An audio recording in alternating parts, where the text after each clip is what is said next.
No longer morning, but good afternoon, one and all, ladies and gentlemen, and thank you for joining me for today's broadcast of Doom Eternal's latest DLC, The Ancient Gods, Part 1. I'm 2 hours late today. I'm sorry. I didn't even make an announcement. I thought I did.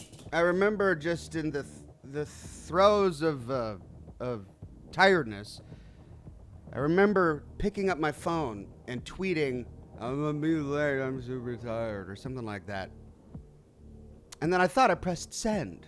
But then I looked at my phone when I actually woke up and nothing, like I didn't do anything. So I dreamt about tweeting you guys that I was gonna be late, and I didn't actually do it.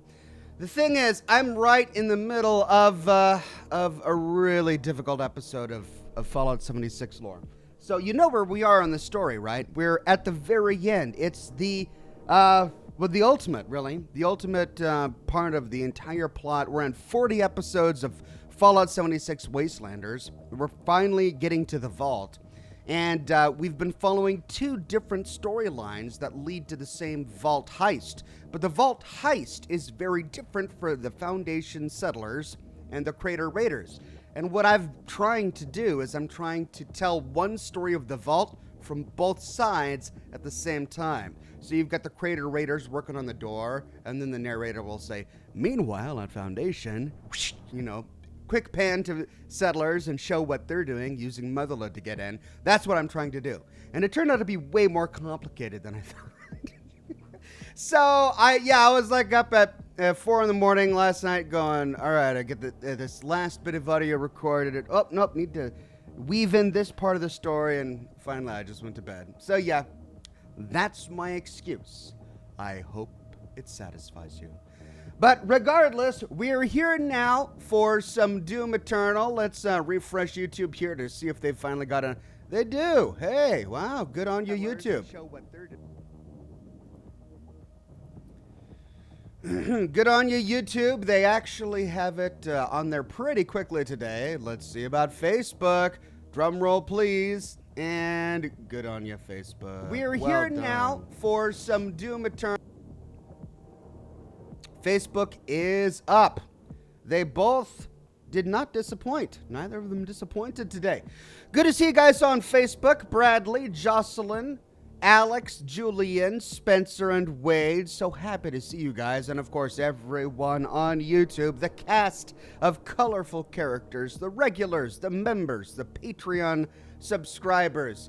Buff Canucks rocking that gold derby. Slatty Bart fast.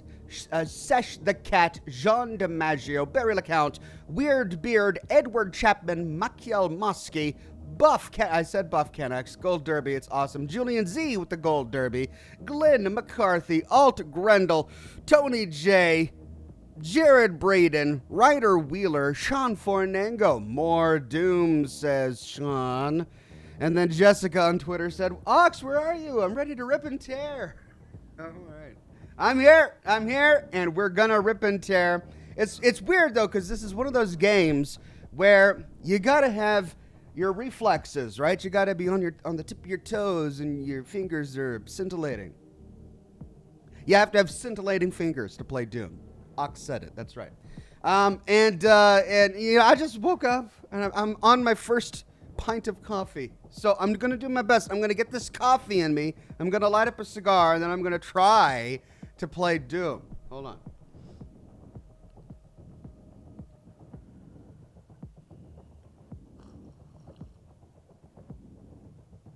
Matt Rowland says, is Horizon Zero Dawn going to be pushed to next week? Yeah. So all this week we're dedicating to new content. That's what I like to do on the program. I've got a schedule, but the schedule is always paused for brand new content. We did this for Peril on Gorgon, the DLC for Outer Worlds when it came out. We're doing it for Doom Eternal, the DLC for Doom Eternal, the Ancient Gods for Doom Eternal. Basically, any game that I've covered extensively on the program in the past by playing the entire thing in a live stream. When a DLC for that game comes out, we're going to pause our schedule to go back to the game to do the DLC to kind of finish it up. But yeah, we'll continue with Horizon Zero Dawn after we finish Doom Eternal. But bear in mind, when Cyberpunk 2077 comes out, all bets are off. Like, I don't think that's a game I'm going to finish very soon. It's going to take a long time to complete that game. And depending on how well I like it, I may just do that for months. So all bets are off when Cyberpunk 2077 comes out. But for now, we've got a schedule.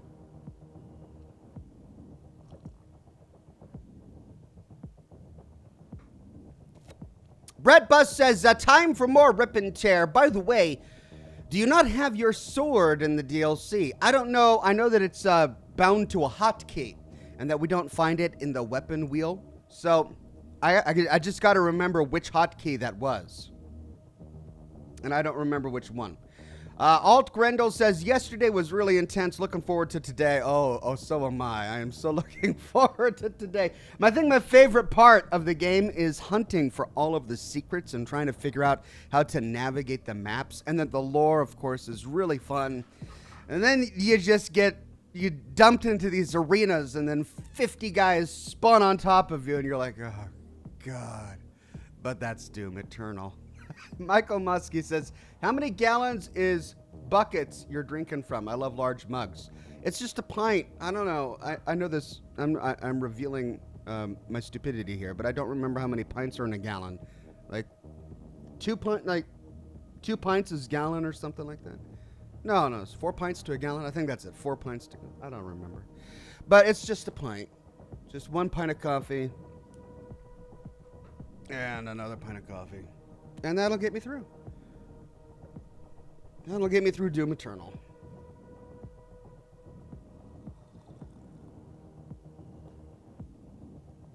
Jocko says, hey, Ox, what's in the giant mug? It's just coffee. People often say, hey, is that chocolate milk? Or what is it? No, it's just drip coffee.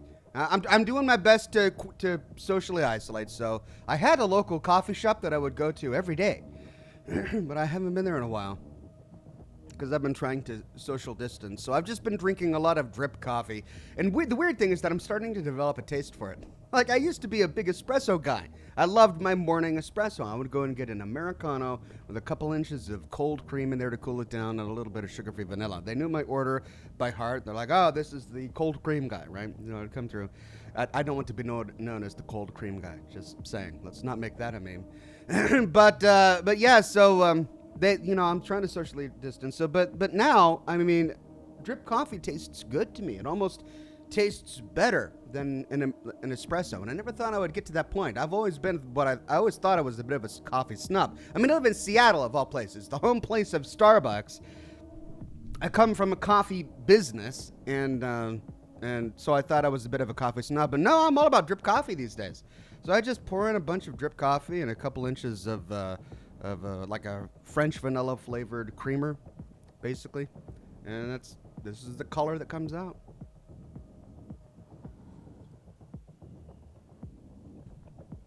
Zane Slayer says, hi Ox, sorry I can't stay, but I wish you and everyone else the best.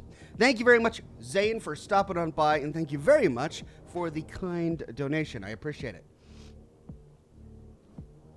Jocelyn says 4 quarts equal a gallon. Okay, I got there in the end. I was like, 2 quarts? 4 quarts, right? 2 quarts? Thank you, Jocelyn. It's 4 quarts. So I'm drinking half a gallon of coffee a day? Holy cow, really?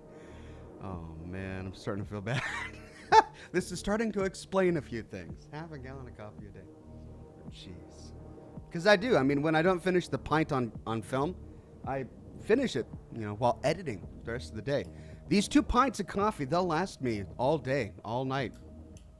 Just editing. I've got a little USB coffee warmer plate. It's really cool. It's this tiny little plastic plate. You plug it into the USB port on your computer, and it warms your coffee. You put your ceramic or glass mug on it, and it just warms your coffee so it never gets cold. I can sit here and work all day with a piping hot cup of coffee, and it never gets cold. It's brilliant. And I didn't even see an ad for it, right? I'm not the victim of advertising for this. I was just thinking one day, it's 2020. Actually, this was last year. This is 2018. It's 2018. Surely someone's invented a way to keep your coffee warm at your computer so you don't have to actually get up and use your legs. Because God forbid you use your legs in 2018. But yeah, and then I found it on Amazon. It's a coffee warmer, USB coffee warmer. It's great.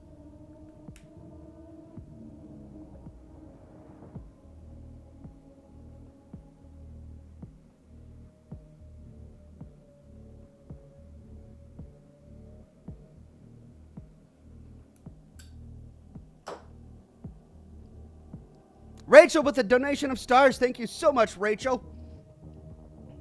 I really appreciate it.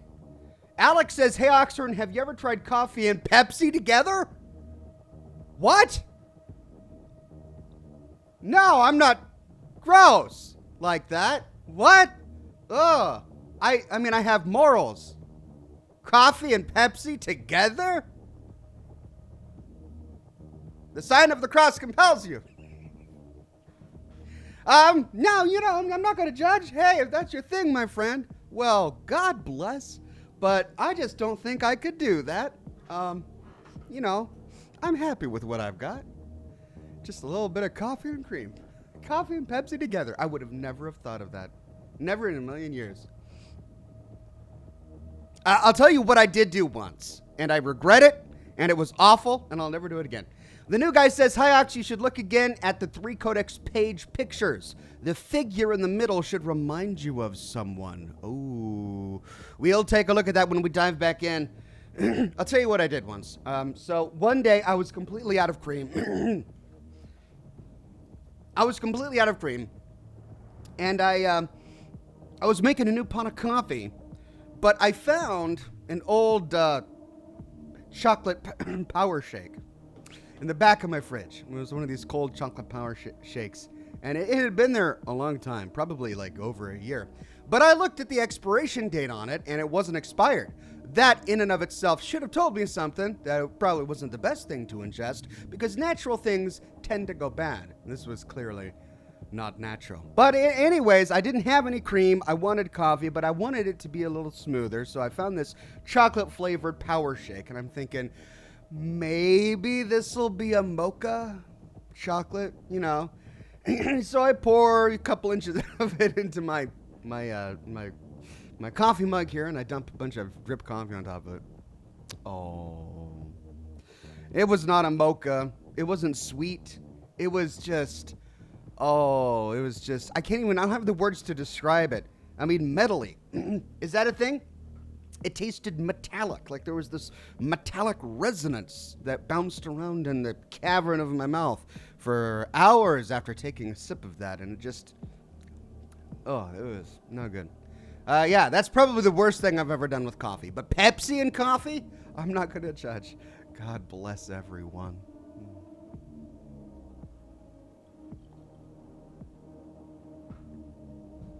Jessica says, Death Wish Coffee for the win. Yeah, I'm getting into Death Wish Coffee. I've been using San Francisco Bay for the longest time. But based on your suggestions, I think it was someone in chat who said to use Death Wish. I've got a couple of bags of Death Wish. It's really good. That's what I'm drinking right now. Buff Canuck says, shakes and bars never expire. Yeah, and I learned that the hard way. Rockland F says, I like Pepsi and coffee, but with, not sure. Did rum and Pepsi once? Coffee and whipped cream works out. Happy drinking. Thank you, my friend. Like rum and Coke is good. Rum and Pepsi, okay, you get a pass, right? It's close enough. But Pepsi and coffee? I've never thought of that. Like, you could do coffee and rum, or that's just a Kahlua, isn't it? Is it coffee and rum that makes a Kahlua with a little bit of cream in there? And then there's a little bit of Irish cream, coffee, and rum.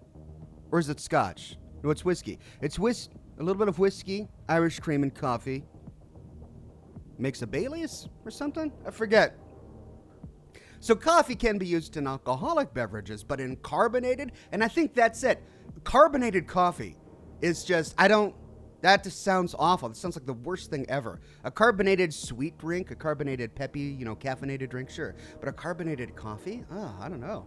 I mean, I'll never say, I'll try everything once, except speed, or cocaine, or like heroin. But, if it's not illegal and It does mind-altering things to your body. I'll try it once, right?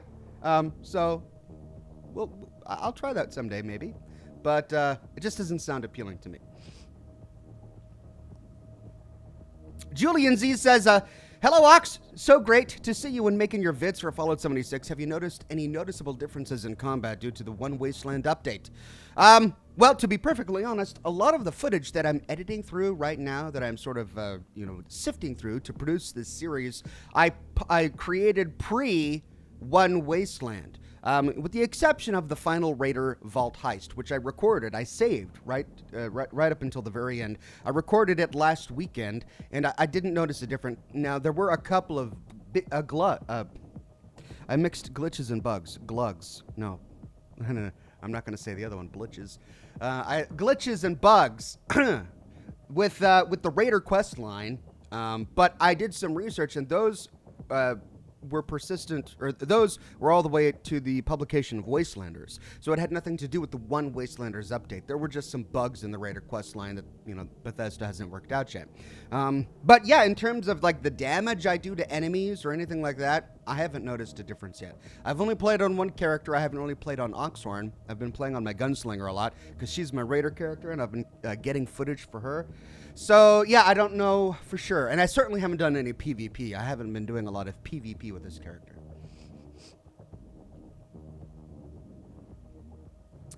Vic says, spot on the camera lens, Ox. It's not. It's glare. It's glare. It's light. See? I got to get it right there. See, it disappears, comes back, disappears, comes back. It's just glare. Not much I can do about it. I mean, I could change the lighting in the room, I guess, but... yeah, not much I can do about it. Sagacity says, Pepsi released a new coffee during this year called Pepsi Cafe. Oh, God. Because it's 2020, of course. No. What? Pepsi Cafe? You're kidding me. Oh, I gotta Google this. Really? Pepsi Cafe? You've got to be kidding me. Oh. No. It's real? PepsiCo's Pepsi Cafe, which blends the taste of deep, flavorful coffee with the refreshing, crisp taste of a Pepsi Cola? What's wrong with the... This is the worst year ever. Oh my gosh. This is awful. Election year, worldwide global pandemic. There's just murder hornets. And now, Pepsi Cafe. It's coffee and Pepsi. I want to go back to 2019.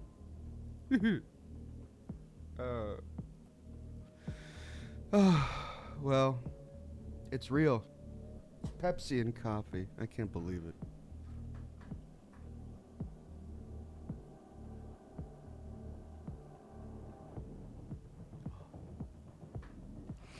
Well, let's get back into Doom.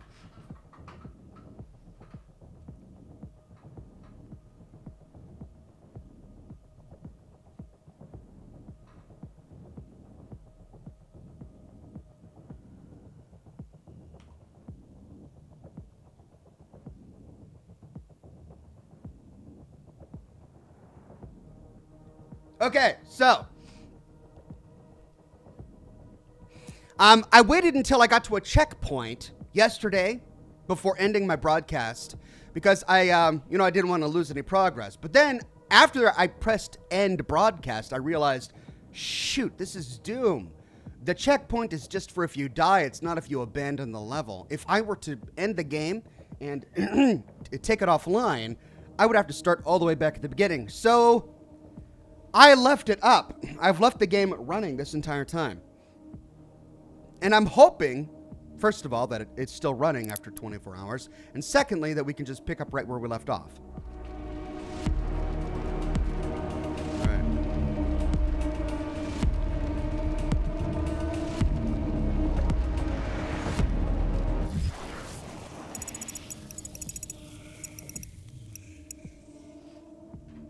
Okay, here we go. We're picking up right where we left off. Remember, we just finished finding that secret hiding under the waterfall over there, and we are now coming over here. So we've got a wall over here that we could latch onto, a wall in this center column here that we could latch onto, and a wall over here that we could latch onto.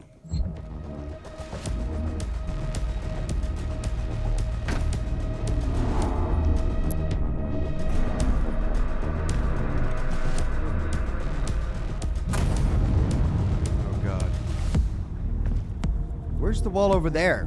I see that wall, but where's the wall over there?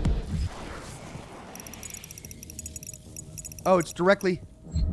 Oh, there it is. Oh, I see. It's blocked off, so that's the goal. We need to get up there. Okay.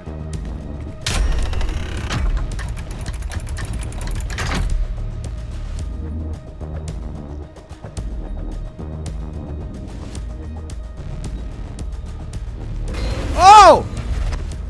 What was that? Oh, the fog rises?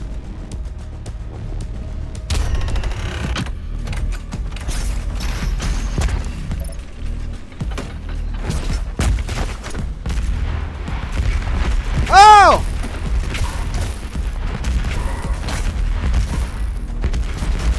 Holy cow! Shit! What was... Oh, here we go. All right. I think we're making progress. Oh, no!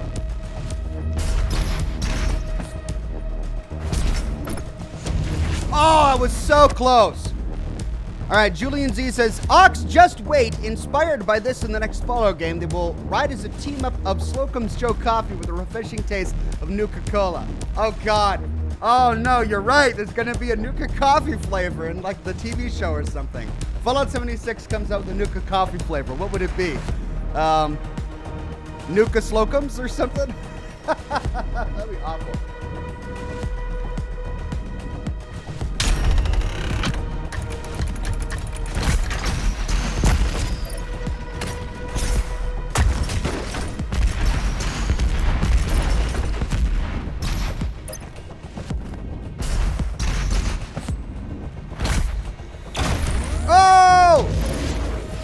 That's right, I gotta shoot it. I forgot. I know. Boneheaded move, Oxhorn. Don't worry. I'll get it. I'll get it. I'll get it.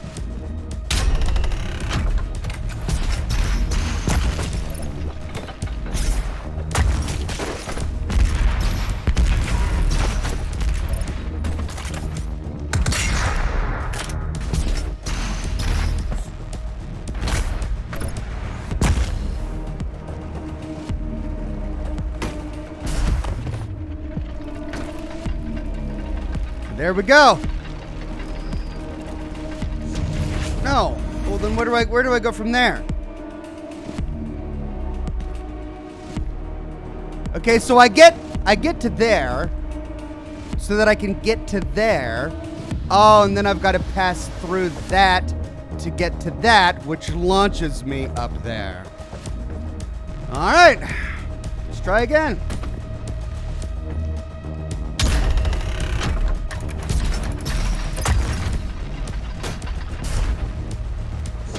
Oh, for Pete's sake.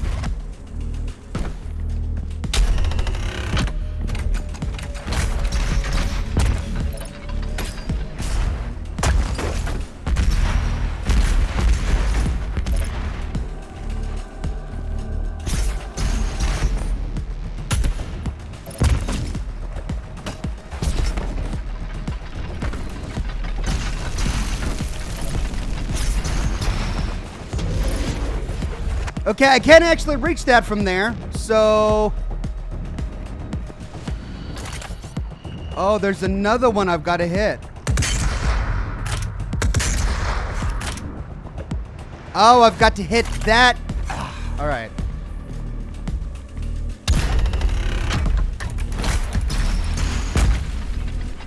Oh! Oh! I'm glitching!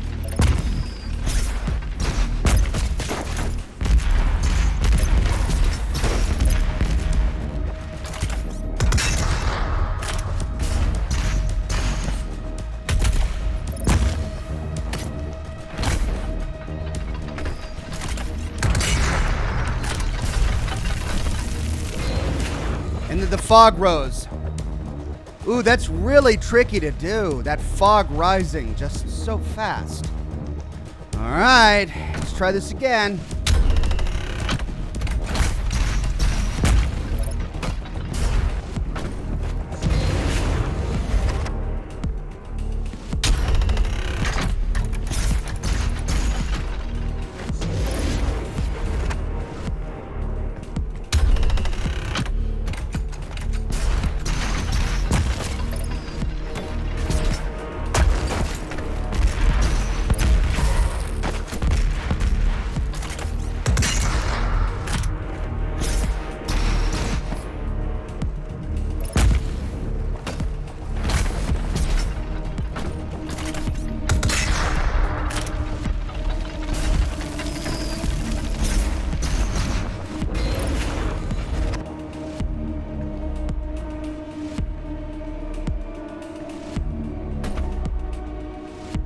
Oh, wait.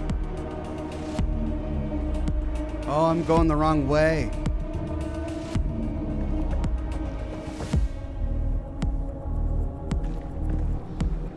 There's a bar right... Wait a minute. No. That's the bar I go through.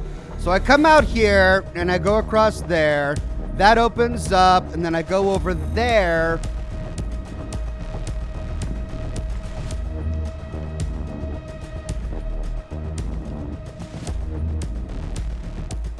I guess what I don't understand right now is what does that button over there do? I don't see it actually triggering anything.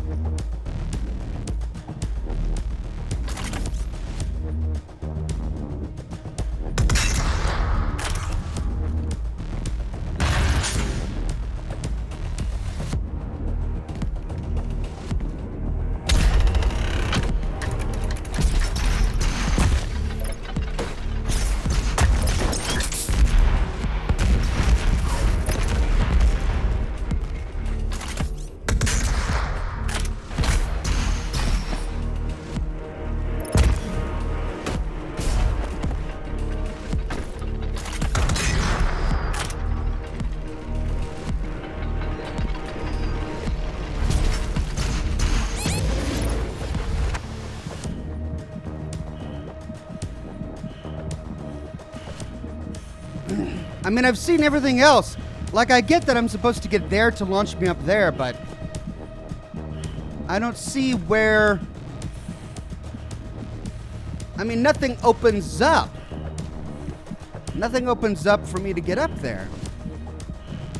I get to that platform. I get to the spinning fire pillar.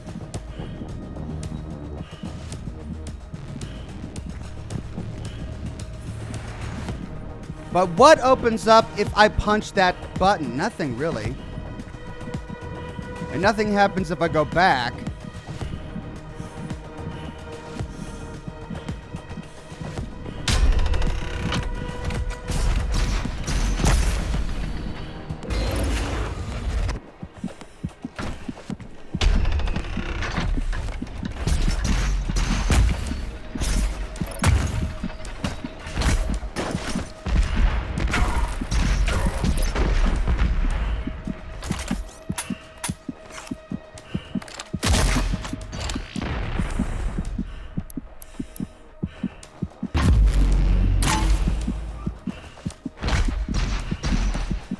Oh, for crying out loud. Extra life activated. I guess it doesn't matter at this point.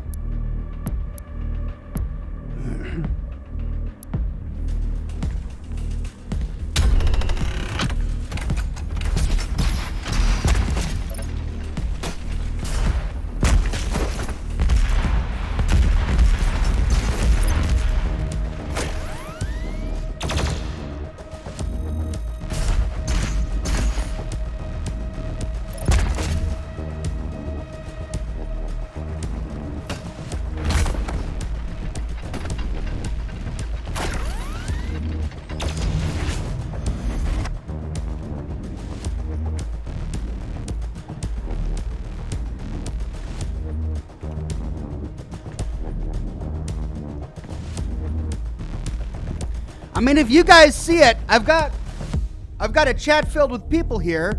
If you guys see it, let me know, because I'm at a loss. So the quest objective wants me to go up there to that bridge, right? So clearly I need to use that launcher somehow, which is going to launch me over there to the bridge. I can get up to that platform directly beneath the bridge, and the only other thing I see is the big green target on the other side of this big rotating fire pillar. But I don't know what happens when I tag it. Oh! There's a door over there.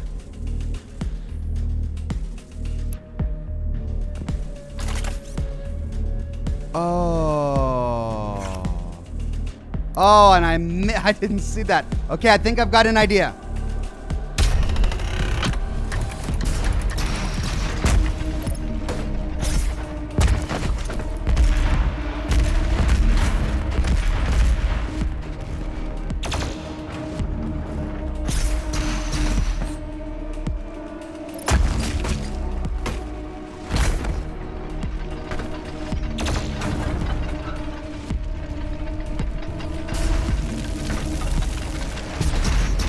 Oh, yeah!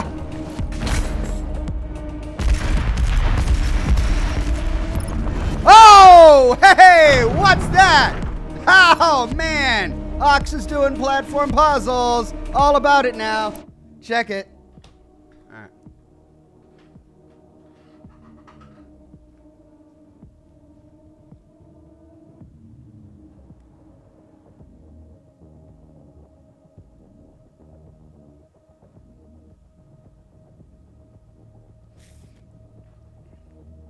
Mr. Truth says, hey everyone, slow mode is back on. Thumbs up. Yeah, you're right. YouTube pushed out a quality of life improvement today. And it's really funny. I mean, I don't want to take credit, but I just had a conversation with my YouTube rep on Monday, I believe it was, about my frustrations with the live streaming platform. And like 3 of the things that I talked about in that conversation, they fixed with an update that they just pushed live. So, I mean, it's completely unrealistic that they made those changes just for me, because I've been in software development and I know how long it takes for something to go live to be worked on. So they've been working on these changes for months. But it just so happens that the things that really annoyed me, a couple of them they fixed. There are still some things that annoy me about live streaming on YouTube, but yeah, slow mode is back, and I can, you know, they're making improvements. So that's making me happy. Red says you made it after about 60 deaths. Hey, let's not exaggerate. 60 is a big number. I'd say 20. Yeah.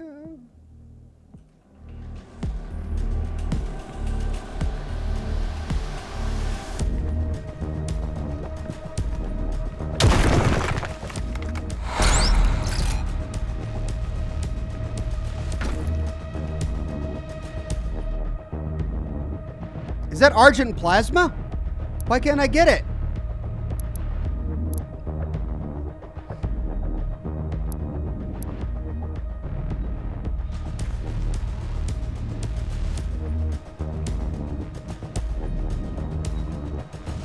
Oh, I'm missing out on this ammo.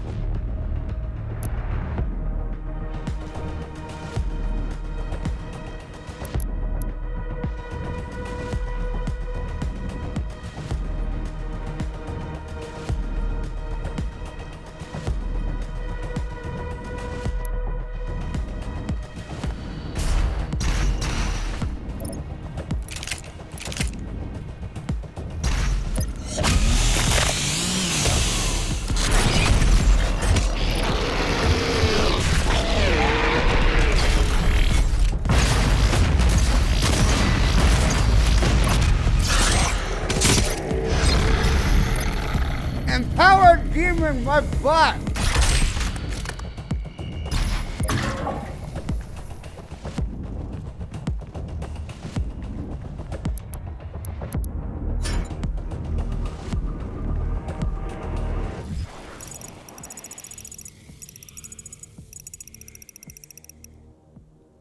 Well, apparently I can't get the Argent Plasma because I was full or something. That's really annoying.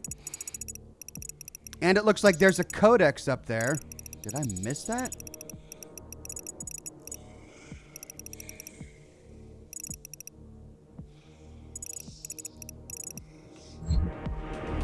Hold on, I think I missed lore. And you know me, on this program, I can't miss lore. It's directly above me.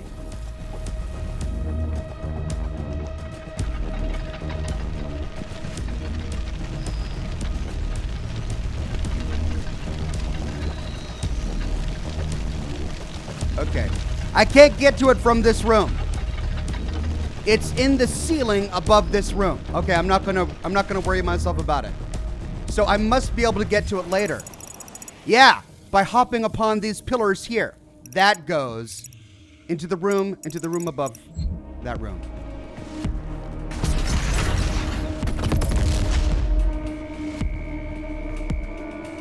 Oh, great. Spinning? Oh, where does this go? Oh, and here we are. So somehow we need to get across, but to get the lore, we need to go up there.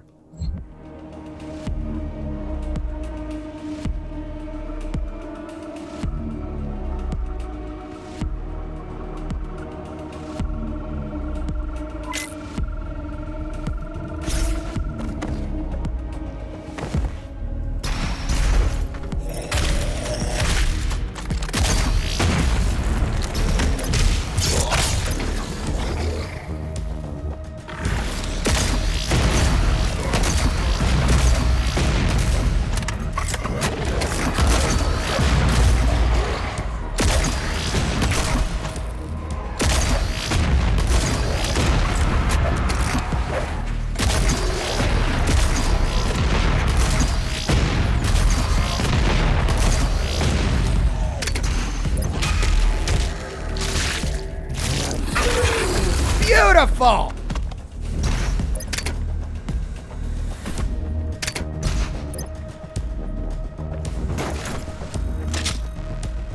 Ah!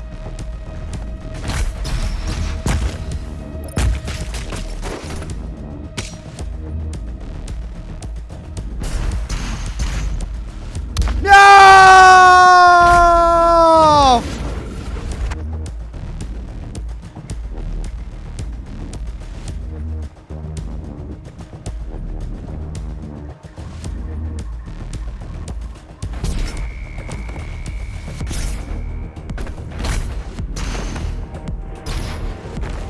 Oh, there's something underneath there.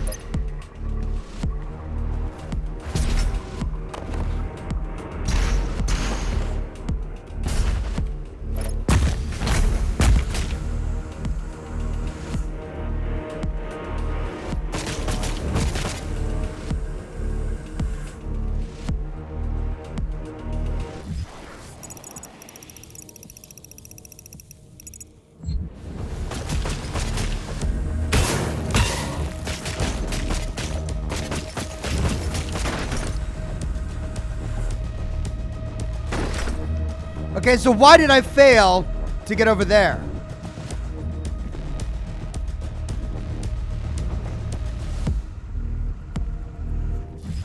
Is it just too far? Did I do it wrong?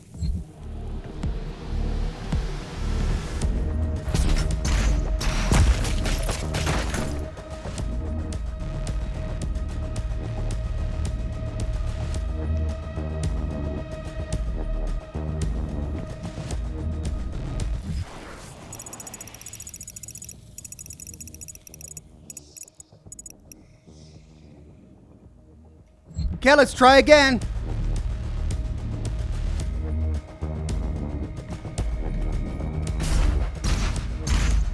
Oh, just barely. All right, part 8. Now, hold on a minute. Someone in the chat said we needed to look at the pictures of each of these. I missed one? Part 7?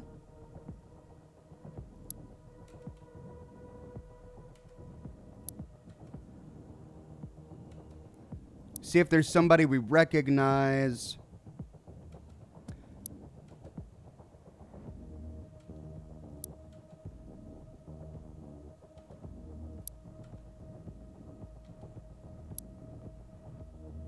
Found in the blood swamps. I missed one.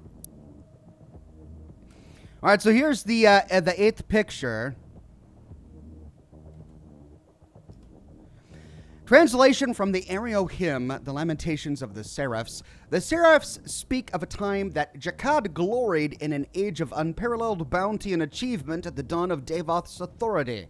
But Devoth came to tighten his rule to drive ever more resources to Jakad's greatest minds as they hunted the secret of everlasting life. He harshly punished deviation from this goal, for he was unrelenting in his quest to safeguard his people. Jakad's unrestrained minds slipped into ruthlessness and obsession. Devoth's perfect realm would be sustained, no matter the cost, for none in Jakad could accept failure or embrace pain. Believing Jakad rejected by their creator, hate grew within Devoth. Jakad fell further into inequity as Devoth consumed all the realm in pursuit of his goals, and the Father sorrowfully sealed Jakad away from the other realms. The primeval, created to protect and shepherd the people of his realm, stoked an eternal fury towards the Father as more of his people fell to mortality.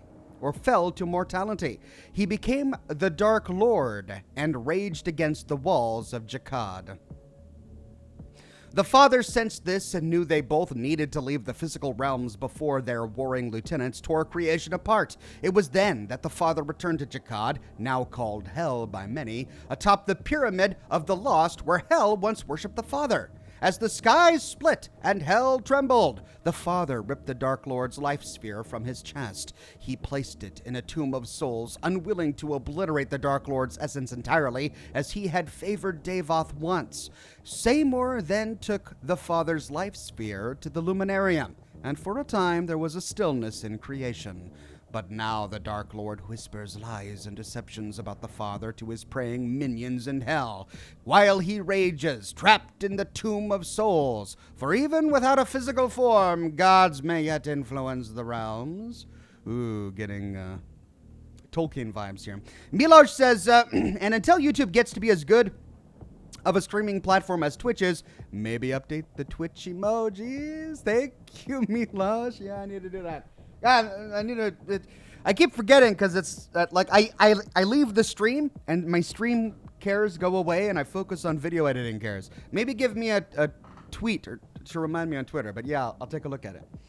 All right, so how could I have missed one piece of lore? And it's in the blood swamps. We found this in the blood swamps. We've got to go look. So yeah, we've got the Argent Plasma. We're about ready to finish. Look, that's the end of the level right there. How did we miss? See, that was the last piece of lore that I got.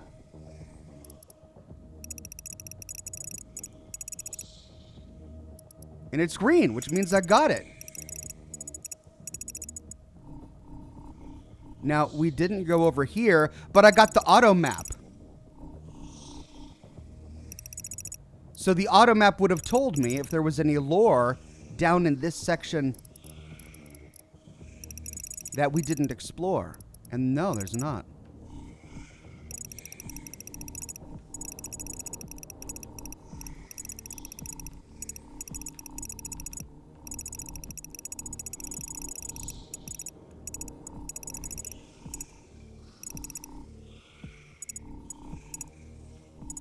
Oh, maybe it's down over here. That's right. We've only explored one section. I bet you it's over here. And we need to get the auto map for this section as well. Okay, hey, maybe not all is lost. I'm not going to go retracing my steps here just yet.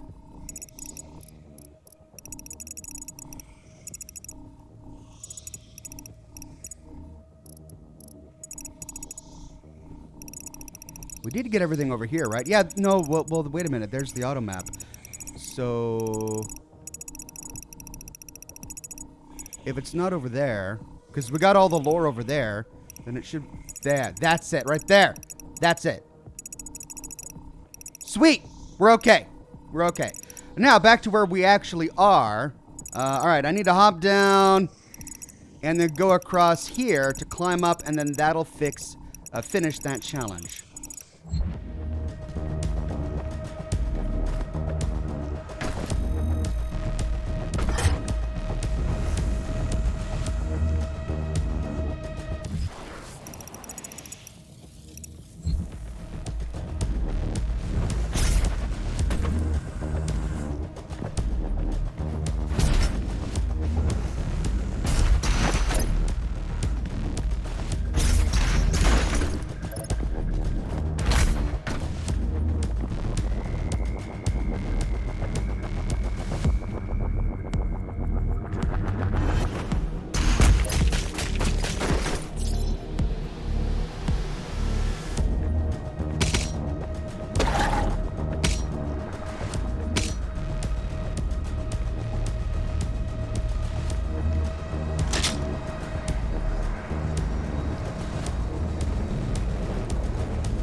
Oh!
Oh, God!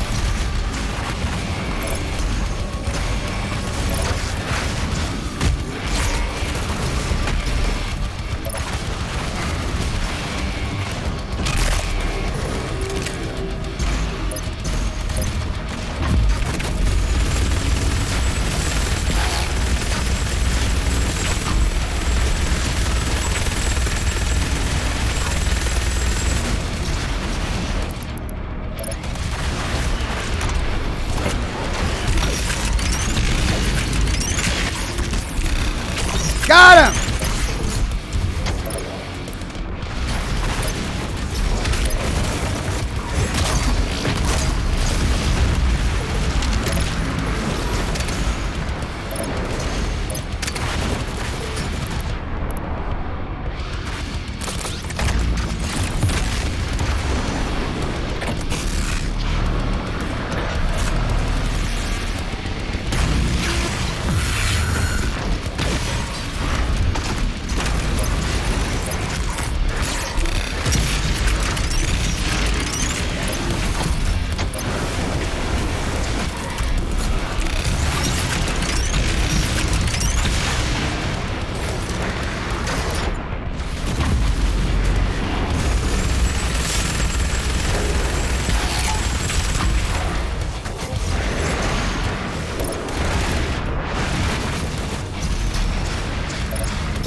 Oh!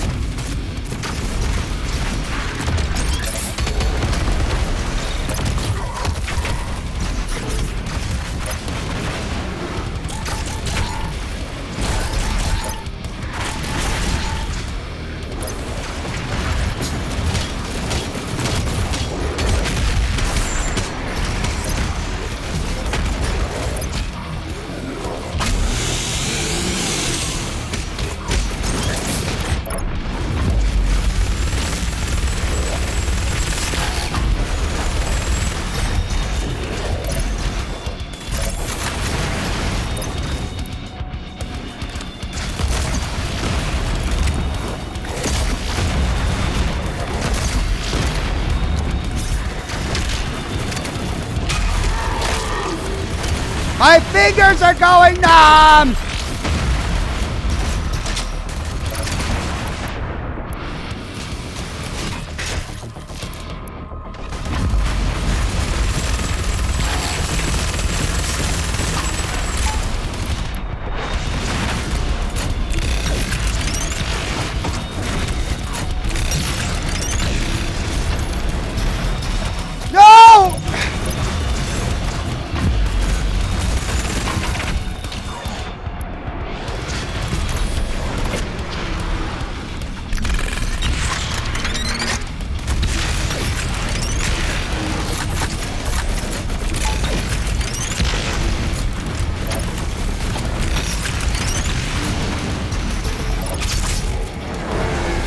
fingers are going numb!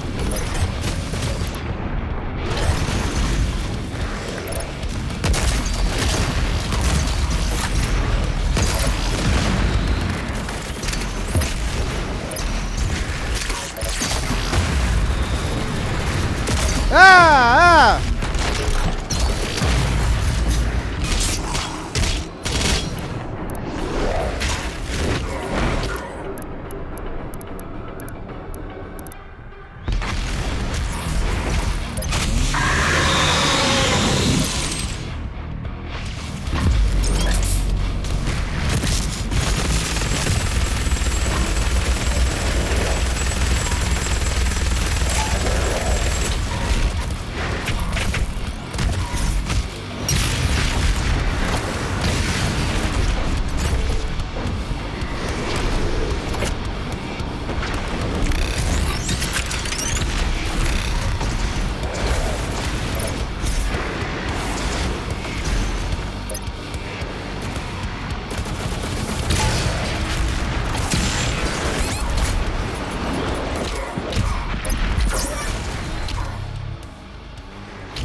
Doggone it, it went back into that one.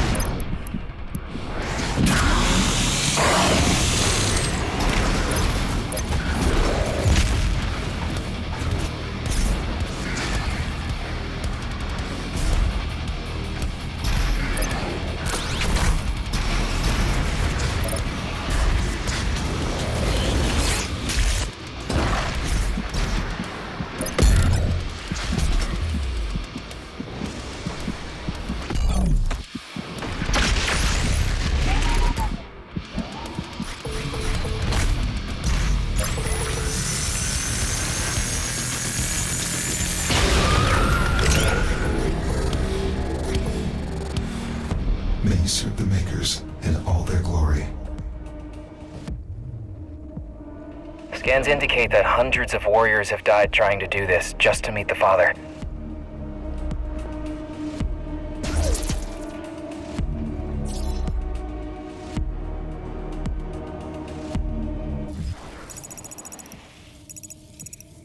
Okay. One down. Oh my gosh.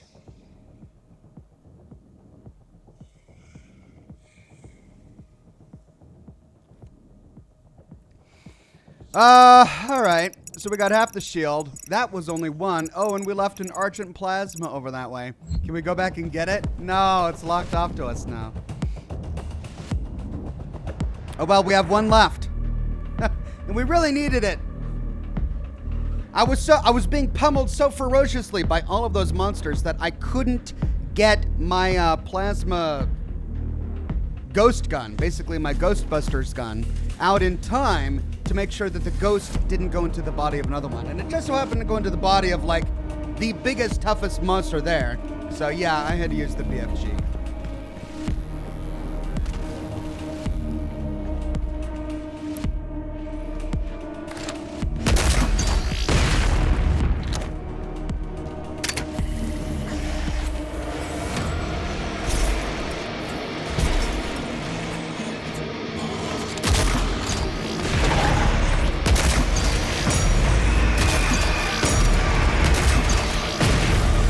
I love these sticky bombs.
Oh! What got me? What's getting me?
Okay, so I gotta stick by this wolf.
Oh my god!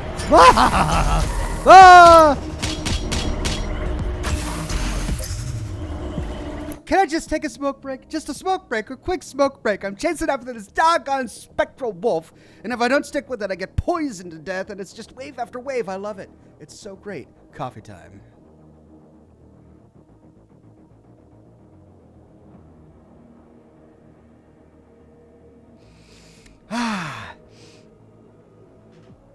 Alex Clark says, hey, Oxhorn, I found a suit of power armor in Fallout 3 called the Prototype Medic Power Armor. Is there anything you can, in your infinite knowledge, you can tell me about it? Well, there's really not a whole lot about it. I mean, we find it in the ruins of, no, it's where we went for, it's where we went to get the power coil in Broken Steel. But it was a pre-Broken Steel series of ruins. Anyway, it was just a suit of power armor with an advanced AI that would heal you when you wore it, and it talked to you. It's a suit of power armor that talks to you. That's really its gimmick. But no, there's really no lore behind it at all. It's not in any of the other games, so we really don't know. Merlin the Magician says, Ox, you missed my super chat. I'm so sorry. I'm kind of distracted. Merlin, let me see if I can find it. Sean Fernango says, what is the difficulty? I haven't changed it from yesterday. It's still, please don't hurt me, or whatever the weakest one is. I know, I'm ashamed of myself, but I'm getting through it. That's all that matters. Merlin says, it's Samuel Hayden at Lore Part 3. Yeah, we've already gotten far enough in the plot of the DLC to know that Samuel Hayden was the Seymour, the angel-like creature, the Seraphim that we rescued. So we already got that far in the plot.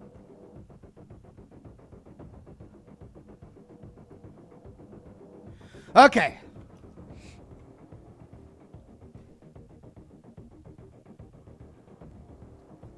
Slotty Bartfest says, you awake now, Ox? I mean, yeah. This is a great way to get awake. Maybe I should do this every morning before I start work. Play 30 minutes or so of Doom Eternal just to wake up.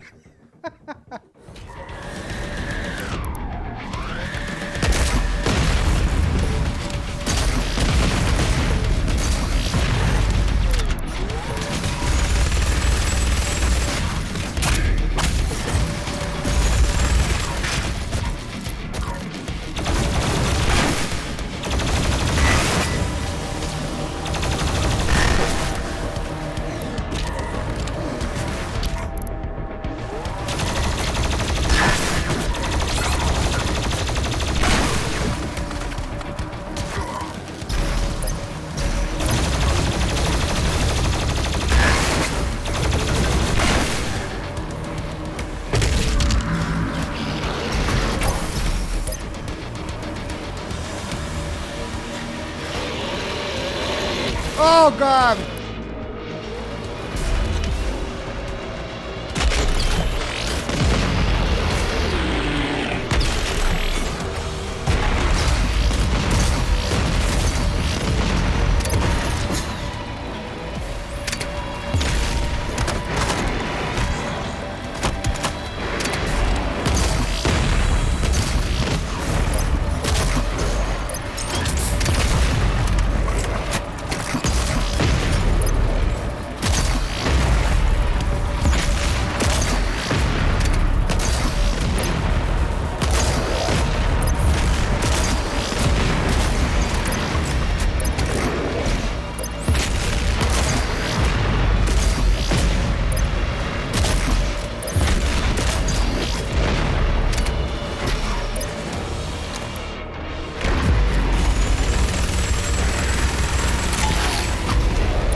It's that doggone turret!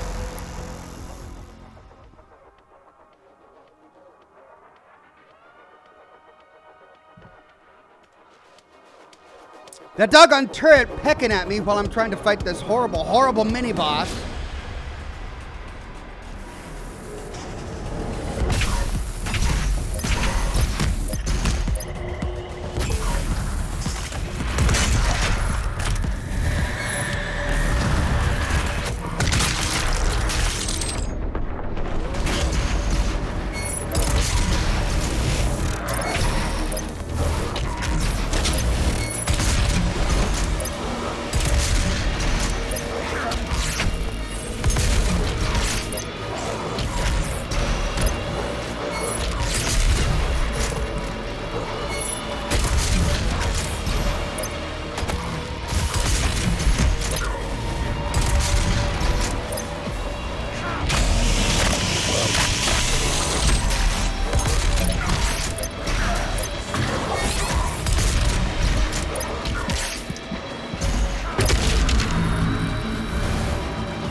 Finally! God!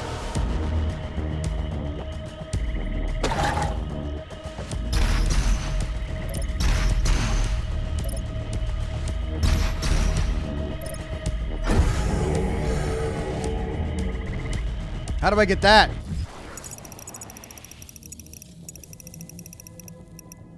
Ooh, I jump around. Fun. Let's get that first.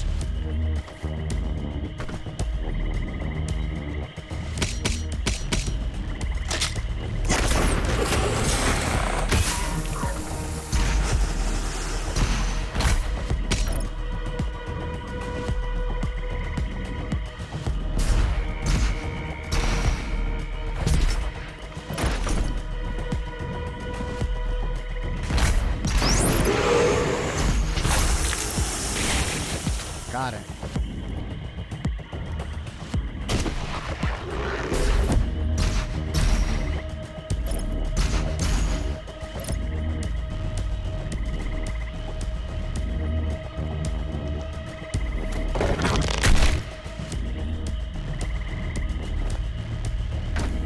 Okay, anything else down here before we move on?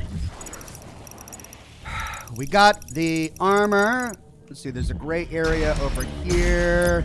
No cracks in the walls. There's a gray area over here. No walls or cracks in the walls. All right, I think we go on.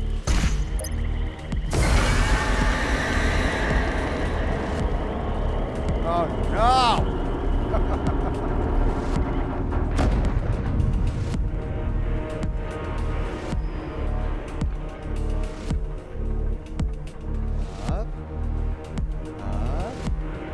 Tag that, and then around. Oh, brilliant. This again. No, that goes down. Jeez. Really? Come on, guys. Why they gotta do this to me? Okay. Take it all bets. Who thinks I can do it in one shot, huh? What are the odds?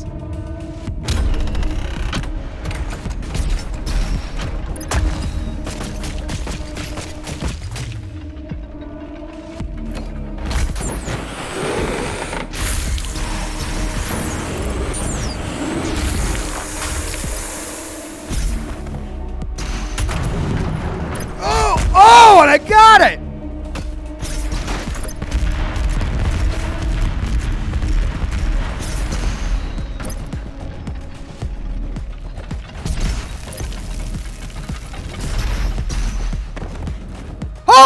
Oh, what's that? One shot! Hey, didn't have to redo it at all. Yeah, look at that. I'm the parkour king. Oh, I say that now. Oh, I'm gonna regret that later. Gonna eat those words later on. Oh, man. Sometimes you just gotta do it, and you get it done. Okay, so I gotta jump on up there. Oh, daisy chain. Oh, man. It's like Super Mario, man. Look at this. It's right out of Bowser's Castle.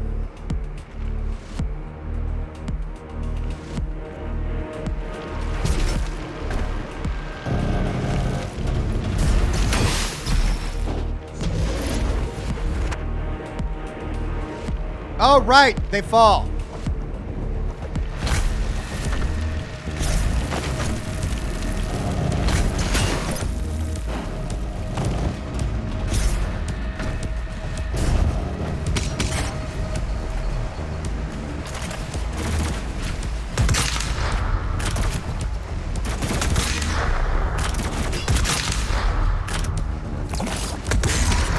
Hey!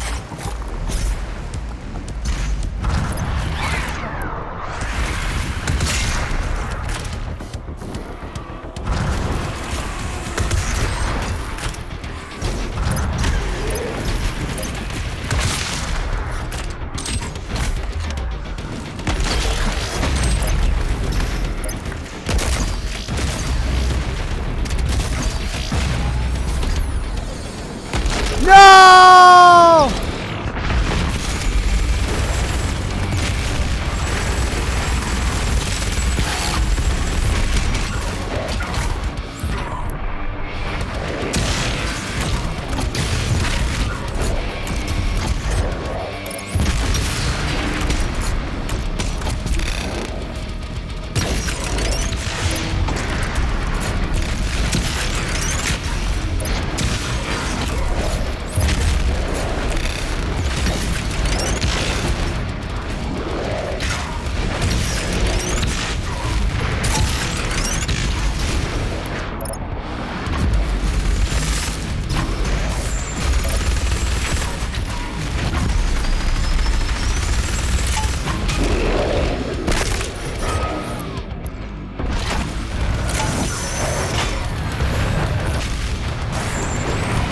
For crying out loud! Out of ammo!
Got it! Got it!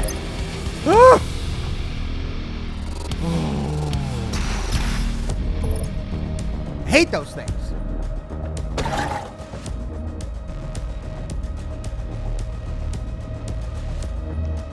Ranger Station says, okay, slow mode is getting annoying. How long is the countdown? Because I've waited a while before saying something. It's 60 seconds. I can change that in the chat settings. If you guys think that's too low, let me know. If you think something better is, something else would be better. But I have to do slow mode. It's a necessity. Otherwise, the moderators are just dealing with spam the entire broadcast, and I don't want to do that to them. So, Yeah, we gotta have slow mode.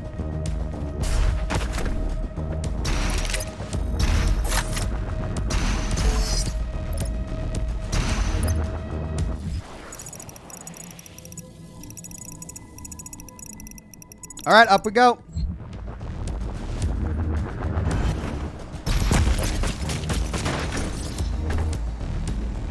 Oh, God. Argent plasma. Is that it? Oh, this one is much shorter. Oh, but we haven't been over here yet. Wait, there's the codex. Did we go over there? Did we skip this entire section? How is that green?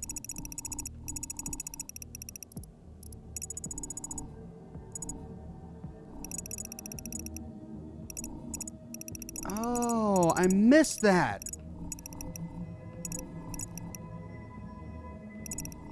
I gotta go back and get the codex.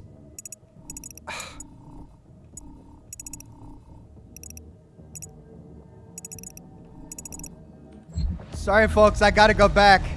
If I can go back. Ethan says, found your channel yesterday. Love the aesthetic, my dude. Ballista and rocket launcher or super shoddy can really help in the big boy fights. Thank you, my friend. Oh, it's not letting me go back? Come on. I want to get the lore.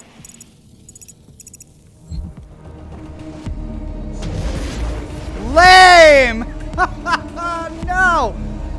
No. Why you do this to me, guys? I want to go back. Oh, man.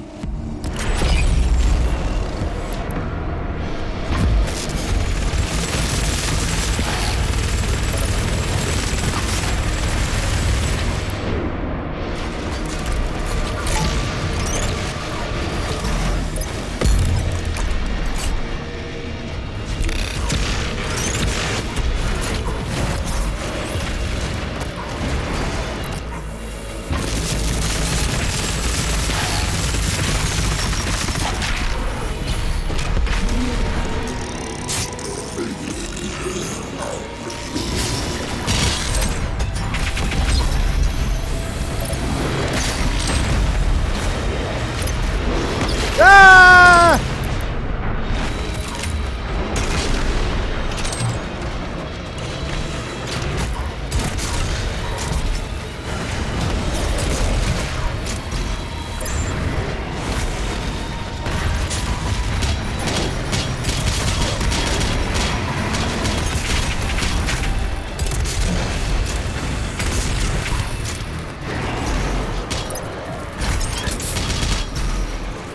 Come on, you jerk! Where are you? Ah! Ah, famous life! Hey, jerk!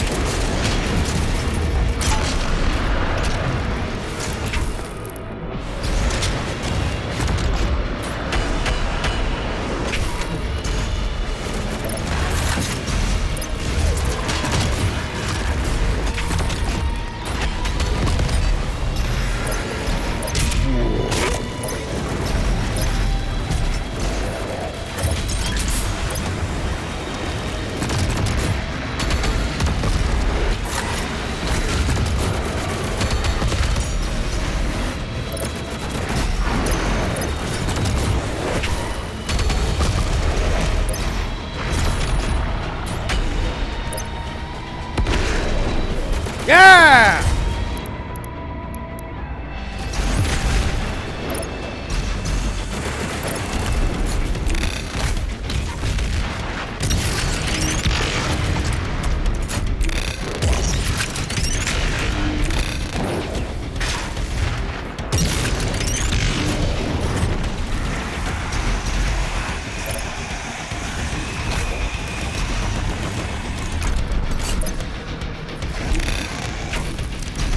Wasn't there one more?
Blood and guts!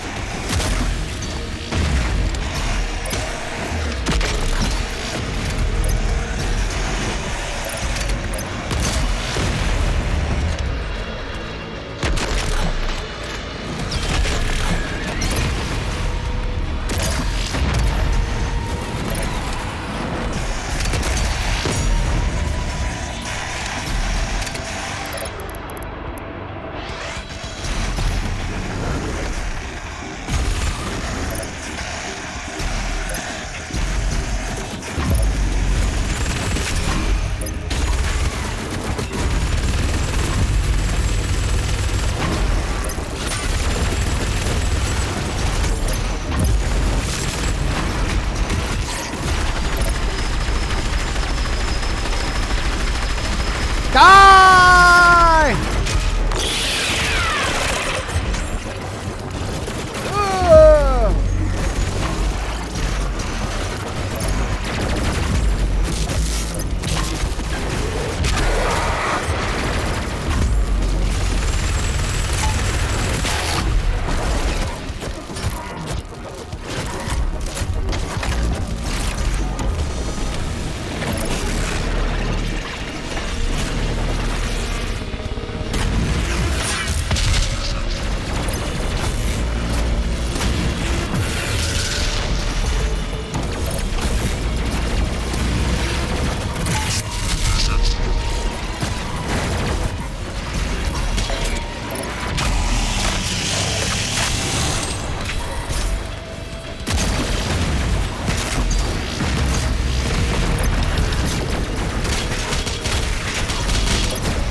Doggone it, I missed it!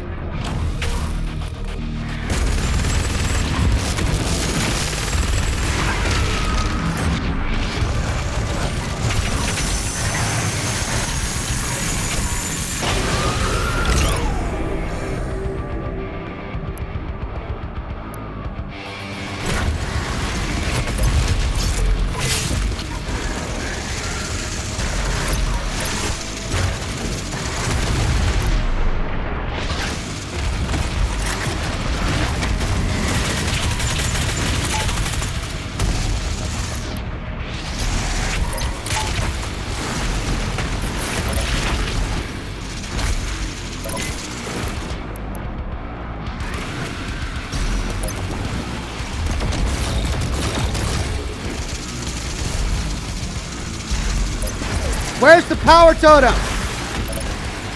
Where is it?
Got him!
Who's left?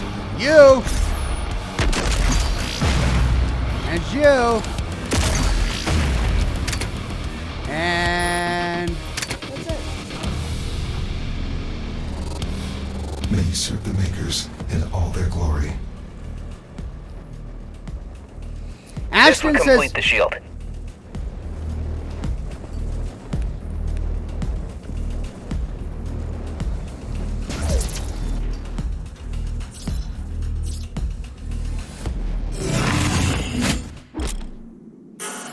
Ashton says arc vials.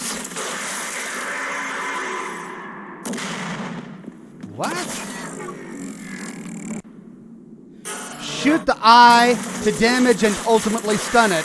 Once stunned, punch the eye into the shield. Ashton says arc vials act as buff totems and can spawn in demons. Take care of them first. Yeah, I didn't realize we had arc vials there, but I got it.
So we've got two of them.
Too slow.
What is this?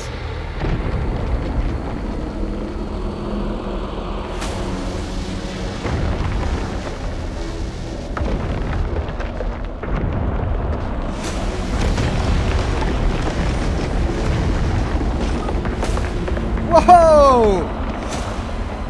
What did we just awaken? Oh, it's just transport. Okay.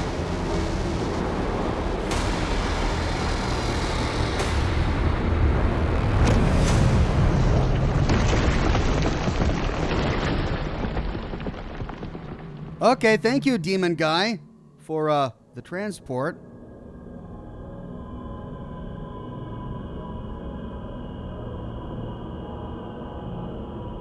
Ethan says, what do you think of this DLC's music, and what's your favorite cigar you've had so far? The DLC's music is superb. It couldn't do any better. Retrieve the Father's soul sphere. He will save Urdak from the demons. For the humans' sake. Do it now. How did he get here?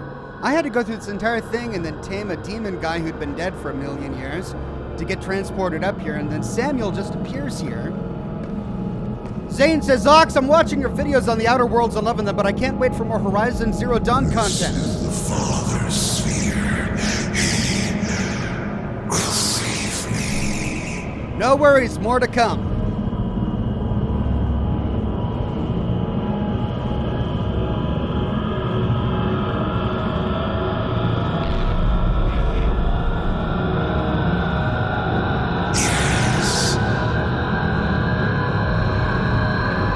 Doom guy!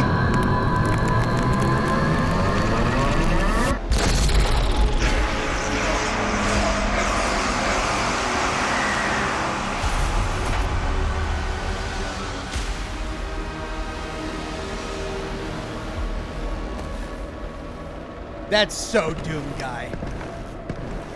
You feel you are prepared now for this. This is the Dark Lord's life sphere. He'll take physical form if you do this.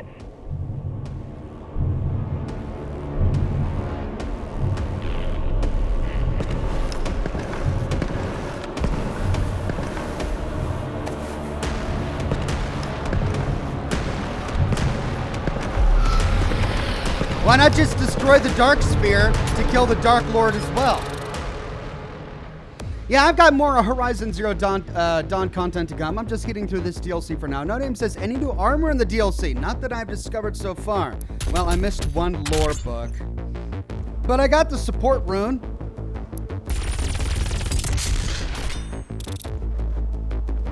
Cool.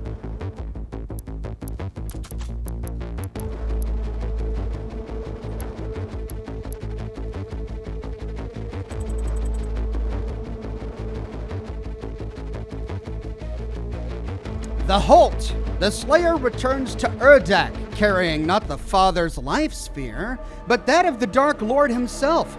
With the Father betrayed by the Slayer and Urdak in ruins, there is little hope for the once holy realm, a dying land of crumbling towers and infested with demons. The Slayer has come to fight through the corpse of paradise until he reaches the Luminarium, where he can awaken his ultimate foe and finish this war once and for all. I see. So he doesn't care about the Father and the Seraphim and Samuel Hayden, even though these guys all helped him to get to where he is. He wants to awaken the Dark Lord, Darkoth or something like that, to kill him once and for all. Zach says, you missed my earlier super chat due to the tough fight, but just wanted to say the NCR intro track for your new Vegas vids makes me smile every time. Thank you, Zach. Sorry I missed that earlier, but I appreciate you giving it another go. I figured, I don't know if California Dreaming is inside the timeline of the Fallout universe. It's kind of on the border there, but I figured there was no better fitting song for the NCR in Nevada than California Dreamin' on such a winter's day. Nuclear winter's day. All right.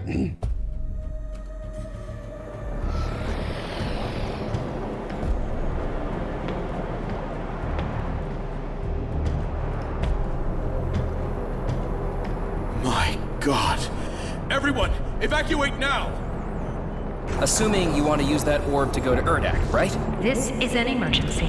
Except Please him, I guess. evacuate the facility now. So long as you have a life sphere, you can get through to Urdak. Your portal signature will read like you're one of them. Listen, whatever we do, I'm in.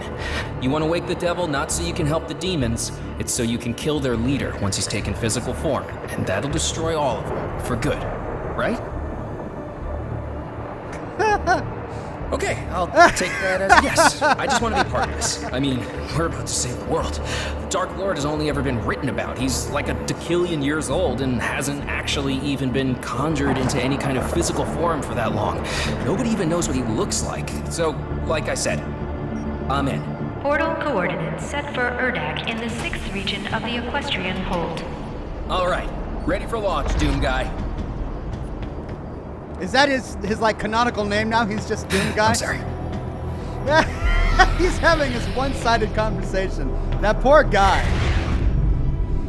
Whatever Tube says, Ox, you're alive. Got worried again. Play on, sir. Thank you, my friend. Sorry for the delay earlier this morning. I've got no one to blame but myself, but I'm here now. Oh, I'm out of BFG ammo. It was my crutch for the last couple of fights. I used it a lot.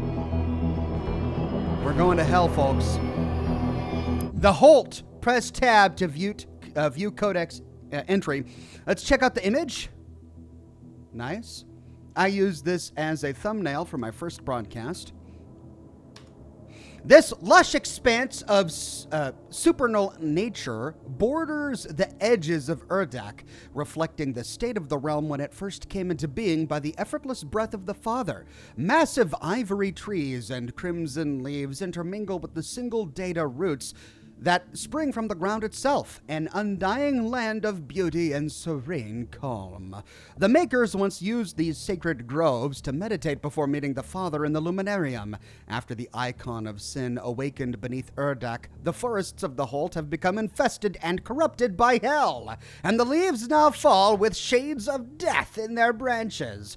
The old path to the Luminarium is overgrown and untended, a forgotten remnant of the glories of Urdak. The holy temple of the Father remains silent as a crypt, an empty voice echoing only the mournful winds that rise from the surrounding Holt. So Doom Guy's like, yeah, the Father, he kind of made the Dark Lord and everything that exists, but yeah, I could defeat it easier than the Father could. Sure, I'll take care of this.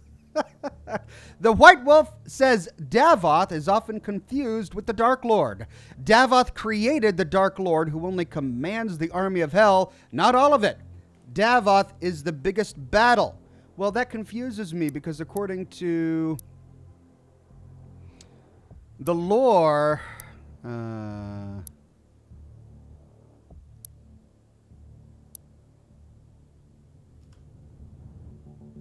Davoth is the Dark Lord.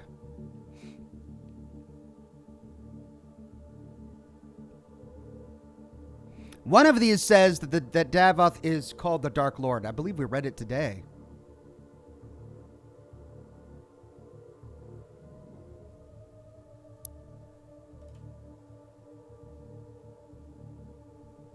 I could be wrong, though. I'm not an expert on Doom lore or anything.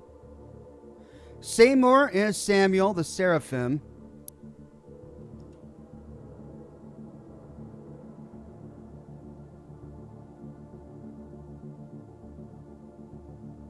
He became the Dark Lord. Right. Okay.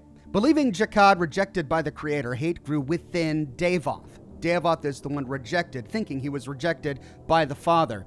Jakad, hell, fell further into inequity as Davoth, the Dark Lord, consumed all of the realm in pursuit of his goals, and the Father sorrowfully sealed Jakad, hell, away from the other realms. The primeval, created to protect and shepherd the people of his realm, stoked in eternal fury towards the Father as more of his people fell to mortality. He, the primeval, became the Dark Lord and raged against the walls of Jakad.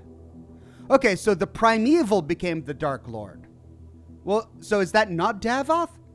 What's the primeval's relation to Davoth? Davoth is like the angel who was in charge of all of Jakad, which became hell.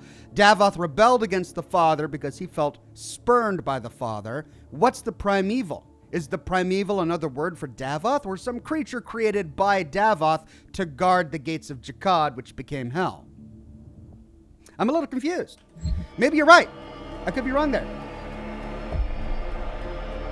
Hayden's files were extensive, and the Ark recorded all of it. The Dark Lord can't be killed until he takes physical form. They're going to have to accept you because anyone who earned the right to acquire a life sphere in the swamp are free to pass through into the Luminarium and insert whichever sphere they have. Effectively, you could awake anyone in there and they'll actually have to help you do it. Cool.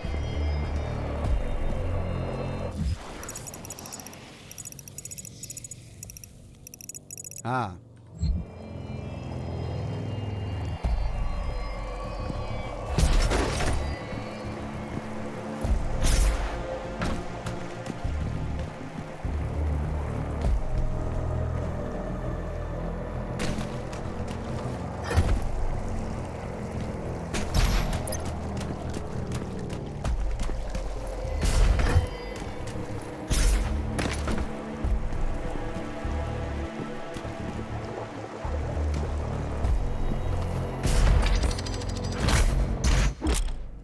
Weak point, Bloodmaker.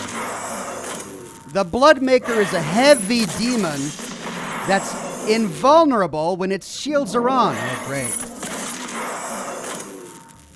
The shields turn off during major attacks. Its head is a weak point when the shields are down. Shoot the head to instantly kill it. Explore the Codex for more. Okay, so headshot. Kill.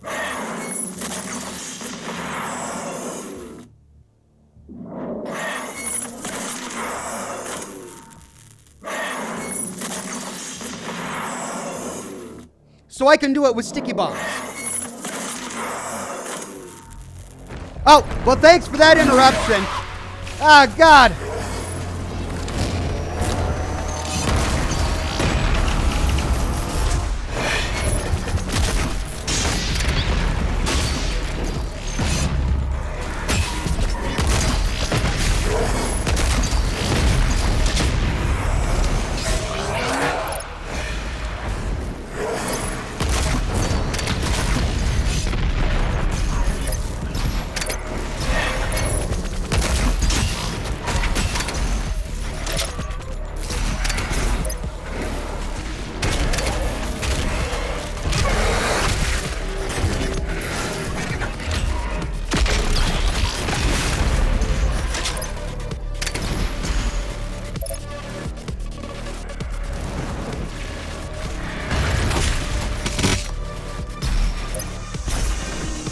All right, I like these guys.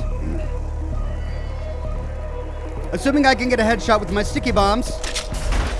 I think I've got better aim with the sticky bombs, frankly, than I do with the sniper rifle. That's my training with Junkrat, really.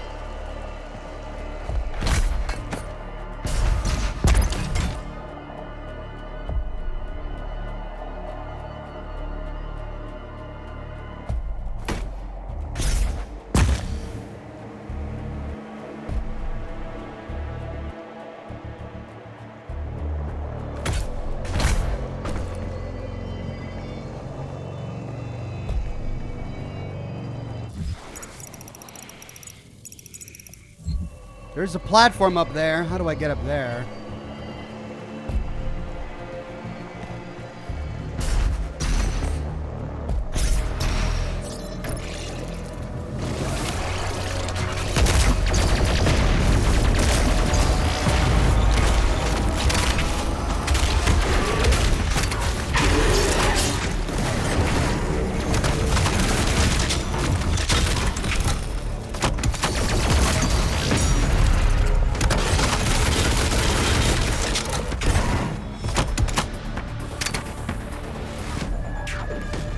Well, I can't get up there from here. All right, I've got two paths. Let's see. It looks like they go around in a circle. So let's go up here first.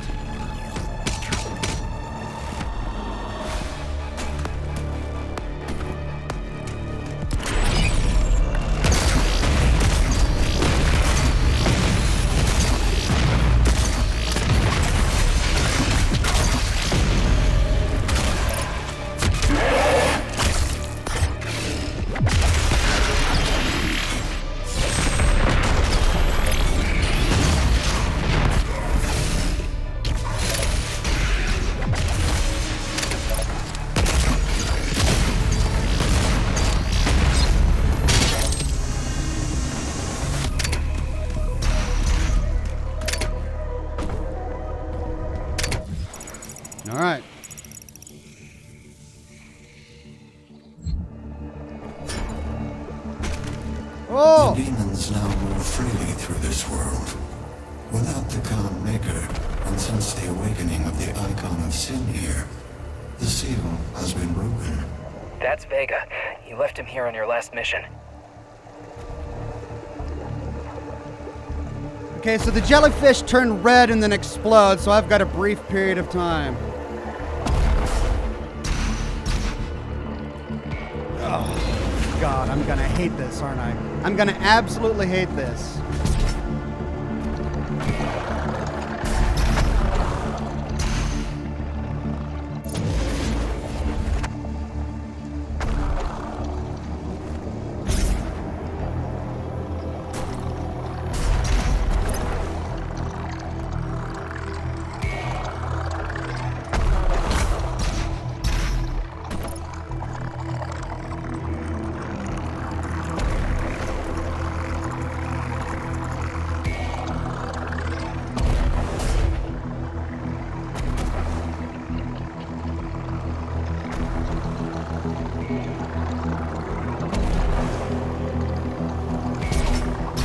Okay, that wasn't so bad.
No!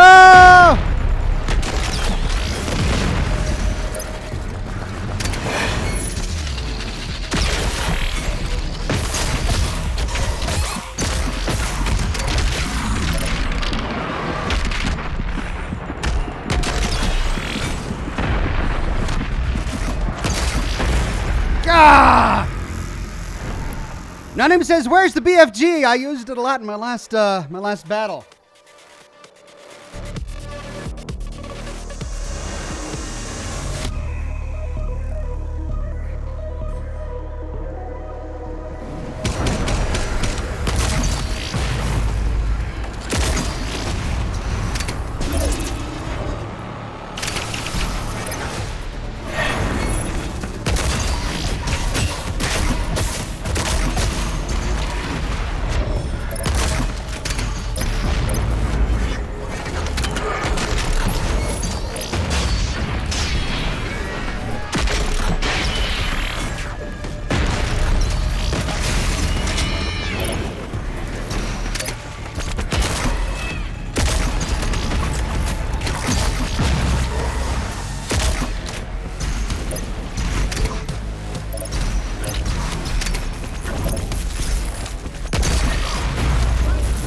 Ah!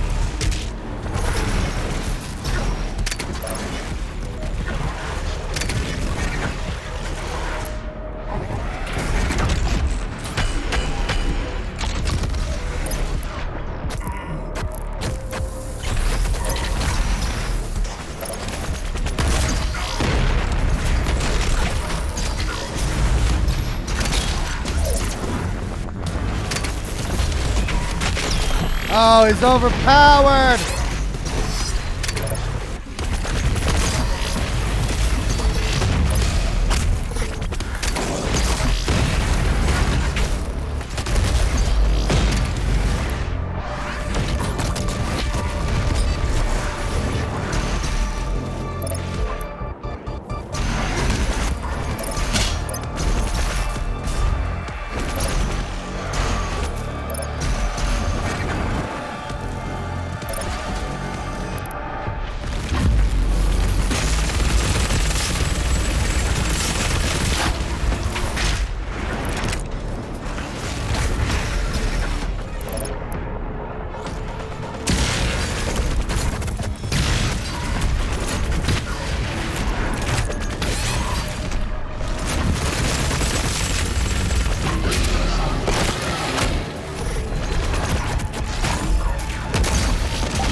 Oh my God!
Oh, why isn't it?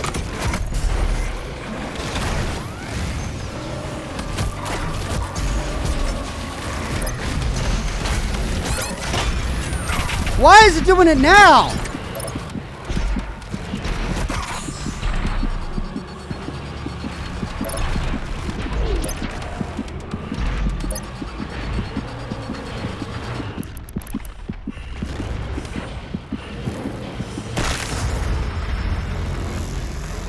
That's twice now I've tried to take out my little Ghostbusters gun, and it hasn't done the plasma stream like I wanted it to, and I've had the ammunition. Human error, I guess. Jake says, hey, Ox, big fan and didn't know you were a Washingtonian. Any plans for a public meet and greets when things in the state in Seattle open up? I mean, maybe. I won't say no to something like that. I don't have any planned right now, and I haven't done any before, but maybe someday. Ethan says, make sure to use quick swap mode. It'll help you save some headache. Also, chat and mods want slow set at 20 to 30 seconds. Okay, I can do that in time for my next broadcast, all right? I'll do that.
God!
Oh, for Pete's sake!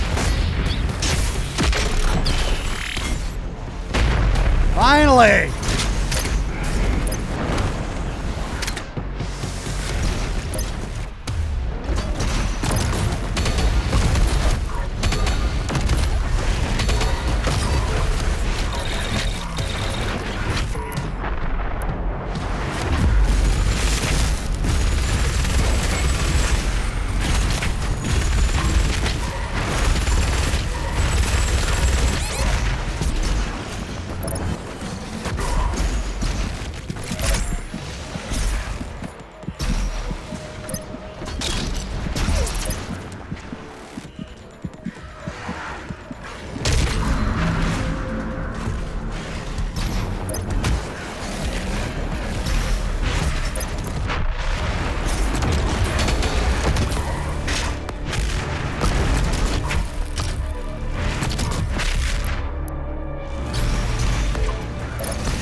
Last time it possessed a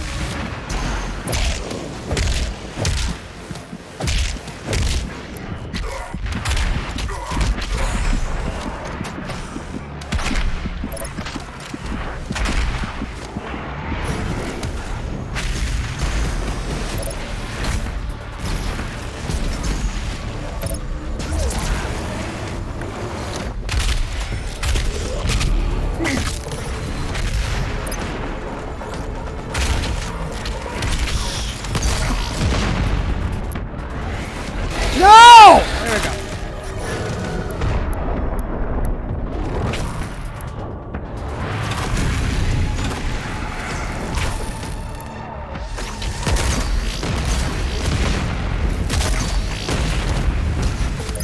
Where did it go? It just transferred so quickly. Where did it go?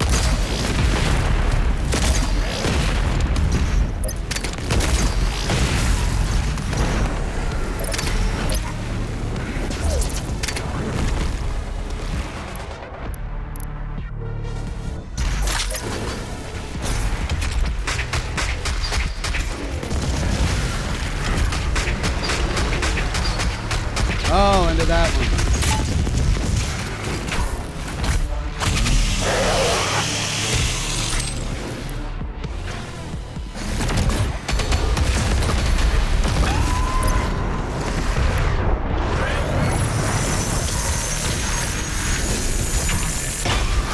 Got it! Finally!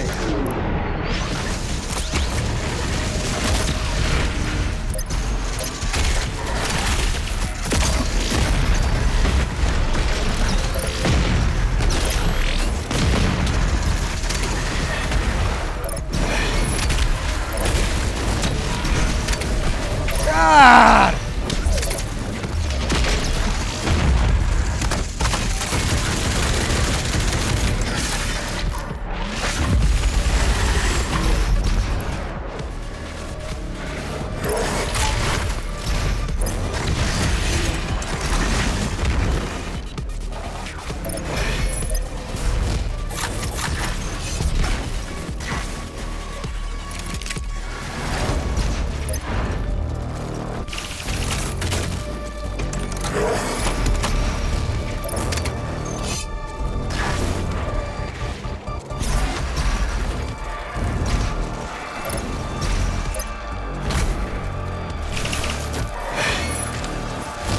Oh.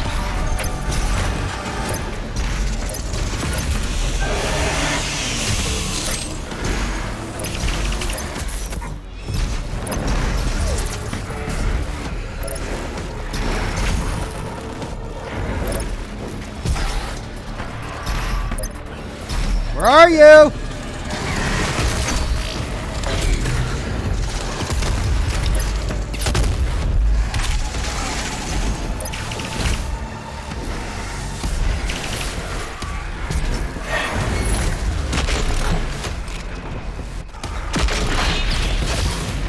Got it.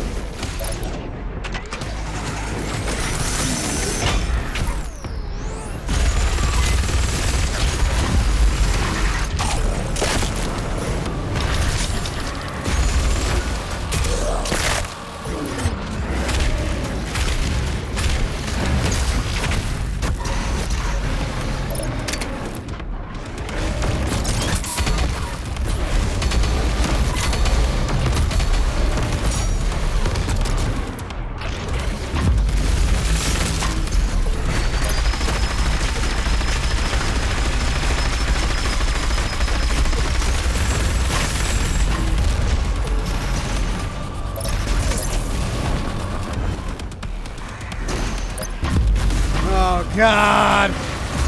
No! No, no! Not that guy! No! Why?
At least that guy's down.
No, I'm stuck! Stuck.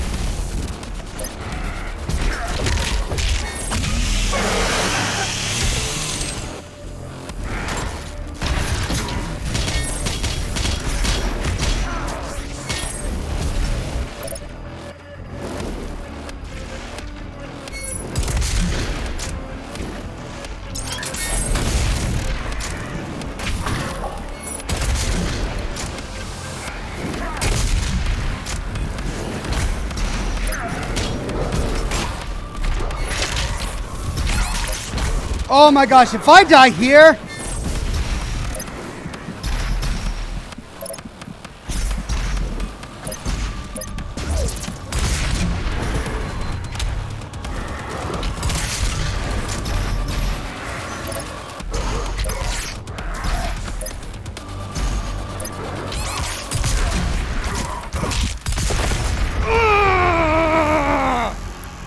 Oh, that stupid wolf hounding me the entire time.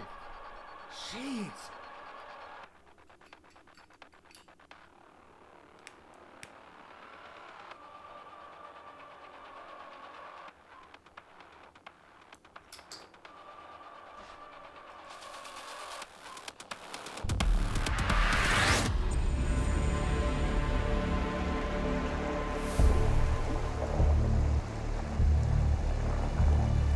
God.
Well, at least I got that down. Easy enough.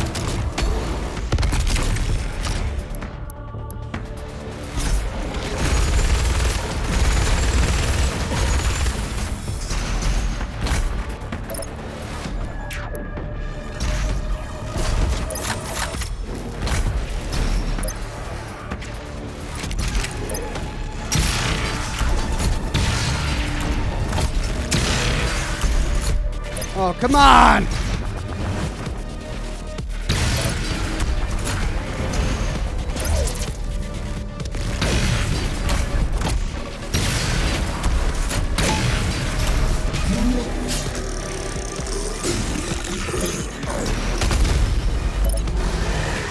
And then these guys again. Fun, fun, fun.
Got it.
Oh, this guy, that's right.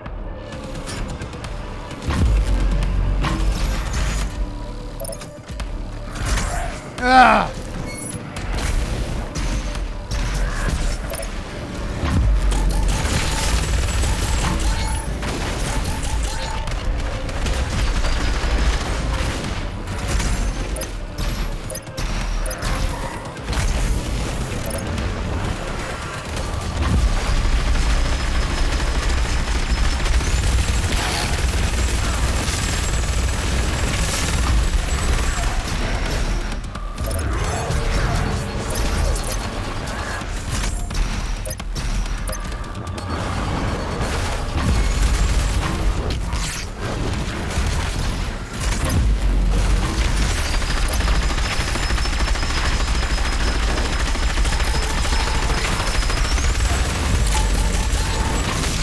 Oh my God!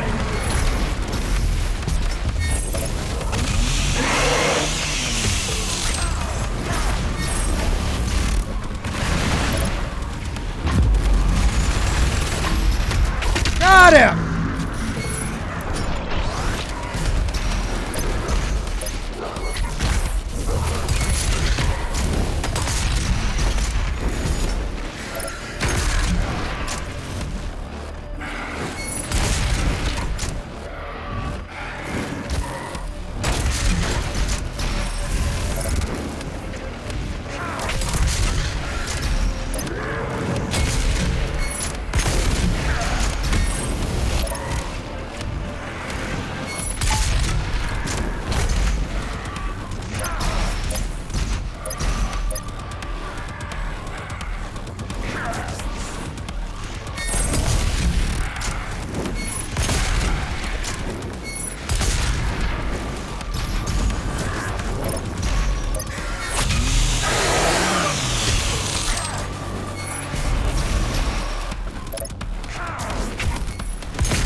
Oh God, what's next?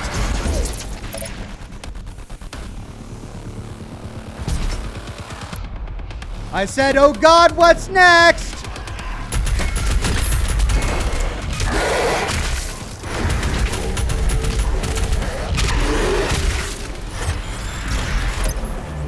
Oh. Oh. Oh.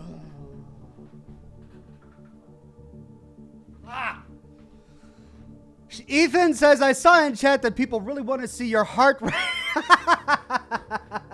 Your heart rate while playing. Check out Pulsoid and the Cool Spo H6. Could be a nice instrument. Oh, you want to see my heart rate while playing this game? That would be hilarious, actually. I would love to be able to do something like that. Dang, man.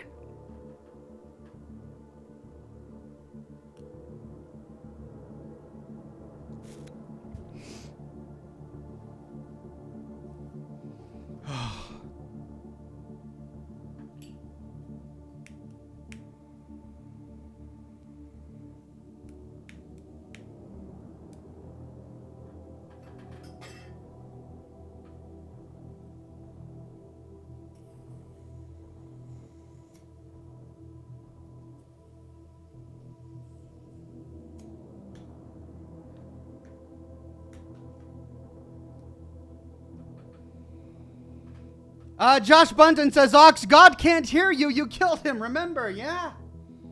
Yeah, I killed the father's life sphere. I guess I don't understand. If you can kill the father by destroying his life orb, but then you find the devil's life orb in your hand, why can't you just destroy it to kill the devil as well? Why do you have to put him into a body?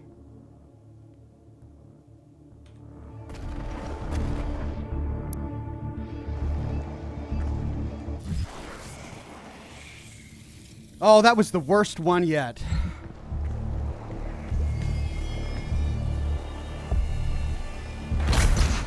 Okay, how do we get up there? I guess we do.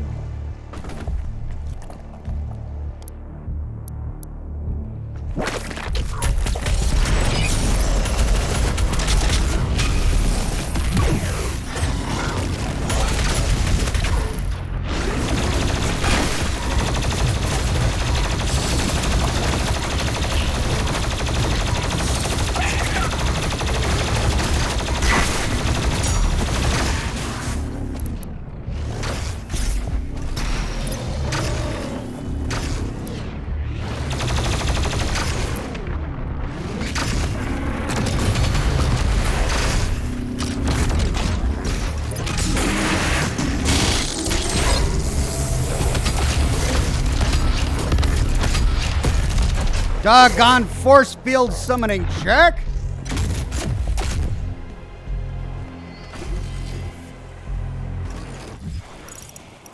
Oh yeah.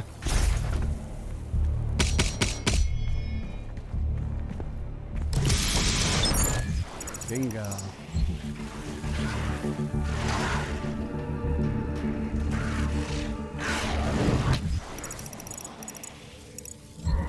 Oh no!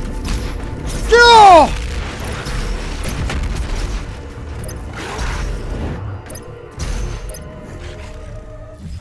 I was like, I hear noises over there. What could be over there? But they're coming behind me.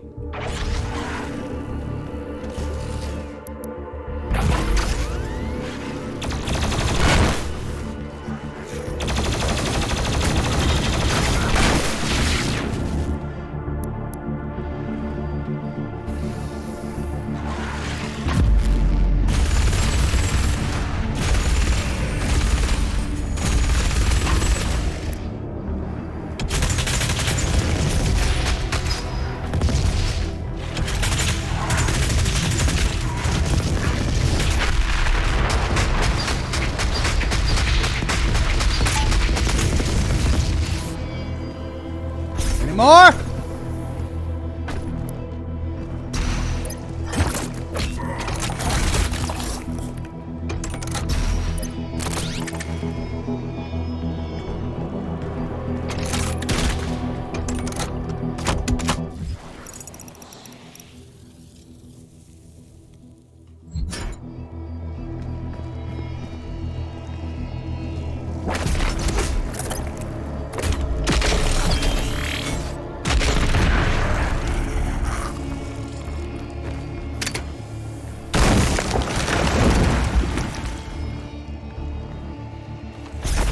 There we go.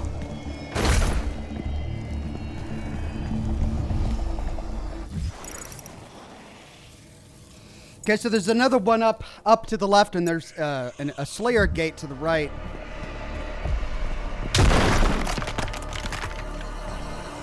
I don't want to do it. I don't want to do it. I want to keep going for the lore and the plot. I don't want to do a Slayer gate. Jeez.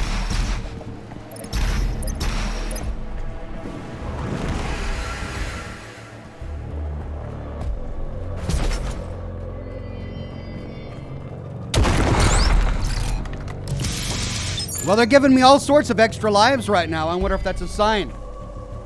No Name says, the mighty goo tentacle has spoken. Has it indeed? Oh, there's a key over there. Hello.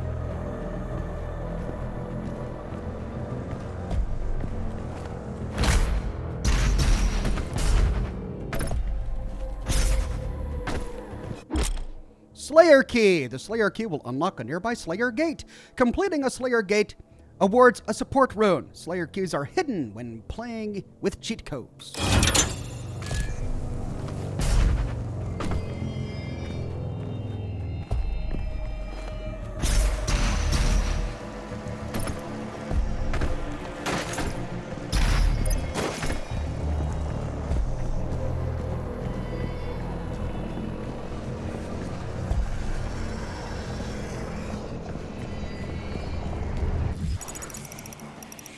All right. There's a map over here.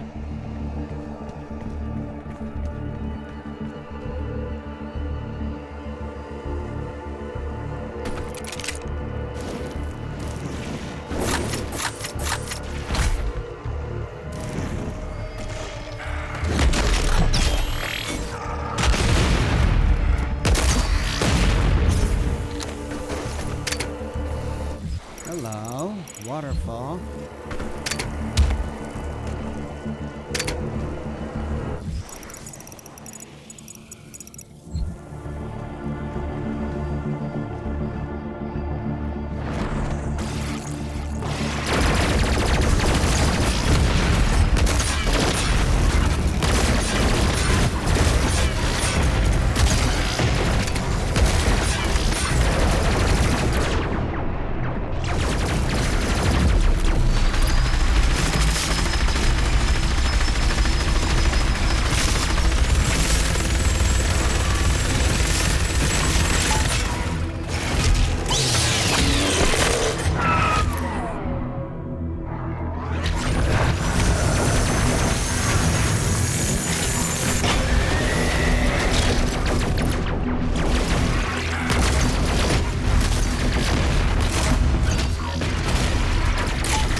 Okay, I need to find some more chainsaw fuel.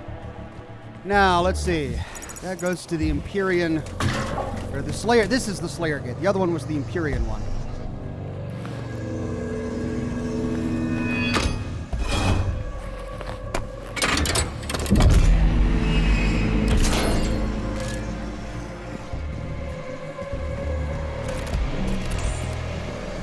Nope.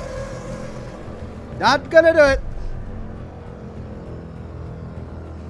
The Oklahoma Bachelor says, "You suck at this game, Ox." And that's 100% okay. Good job.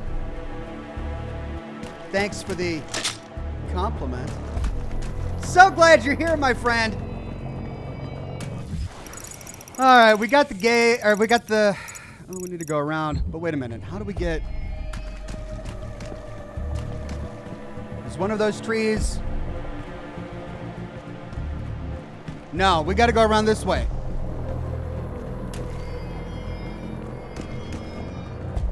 I don't even care. I'm having fun, and that's what matters. I like the story. I like the exploration. The battles are thrilling. I don't even care. Ooh, ooh, ah, ooh, secret, ah.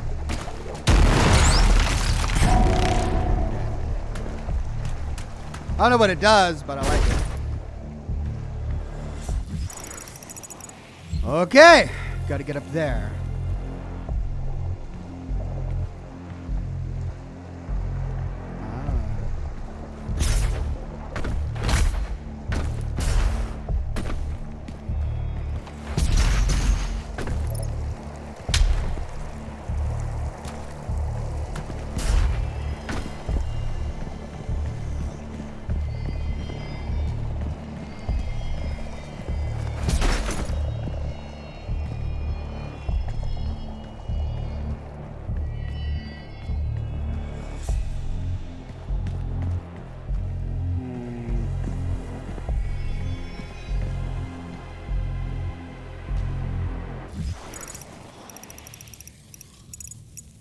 I need to get that tree down, but I don't know how to get to the tree.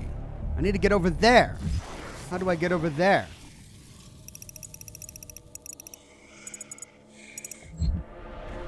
That tree will form. Oh, there's a tree over there too.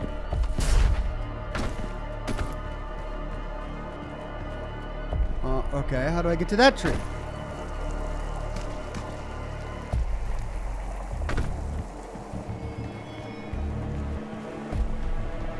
Ah!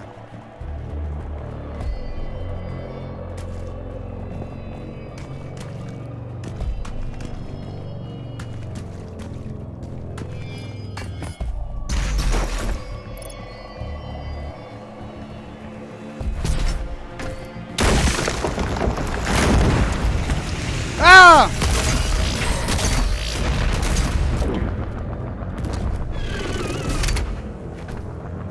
Too far away!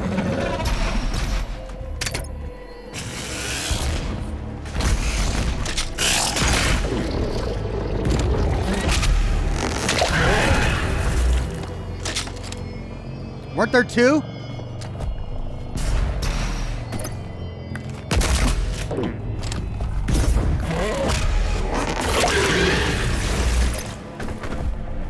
Rockland F says, such a fast-paced game. Your PC ever have issues? Yeah, it did. In yesterday's live stream, when I was in a water area, a foggy, watery area, I got tanked in my FPS. I think that might have been just an instability in that level, because as soon as I got out of that area, everything was fine.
Ooh, there is something up there. There's something up there. How do I get up there?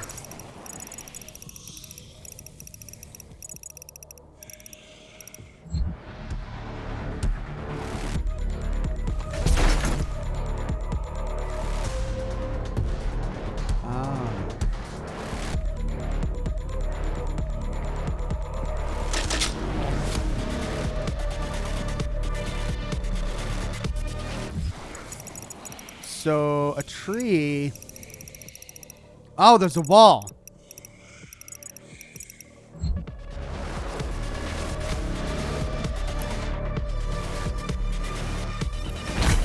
I mean, that's too high.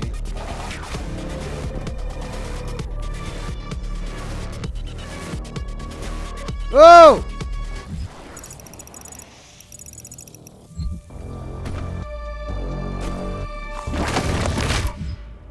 Oh, what got me just as I got the codex? Well, let's take a look at the image. Nice.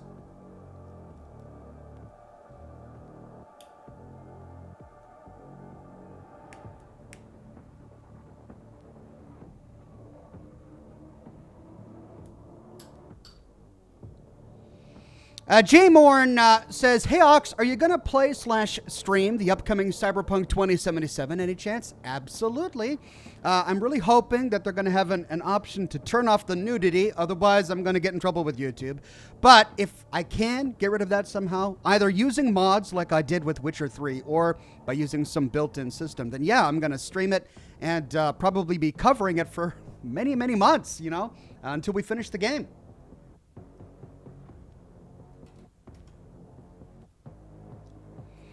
Translation from Eriohim, the Lamentations of the Seraphs.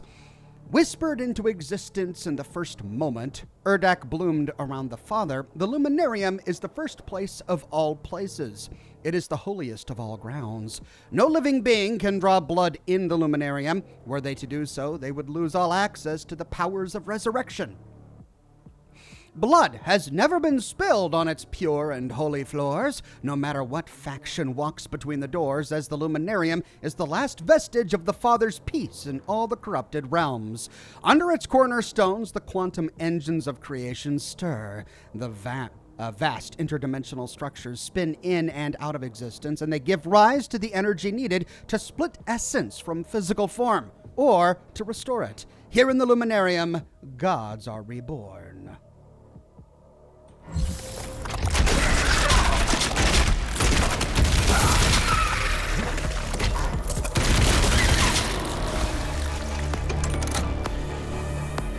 That was just sneaky.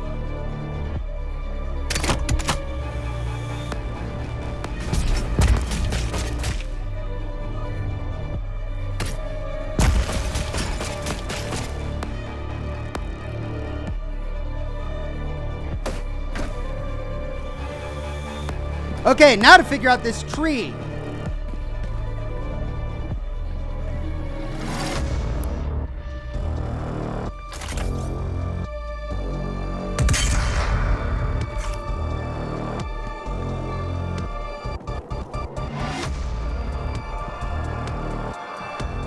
Okay, it has something to do with that platform over there.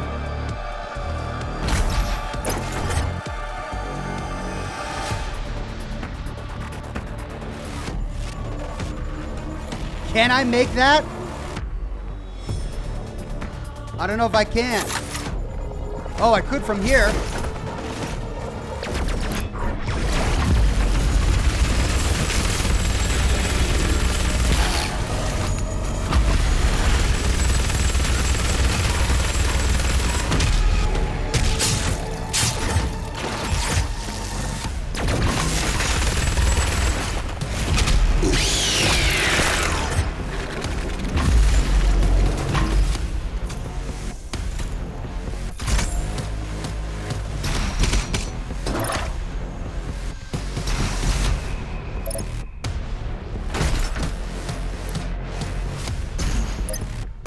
Okay. Yep.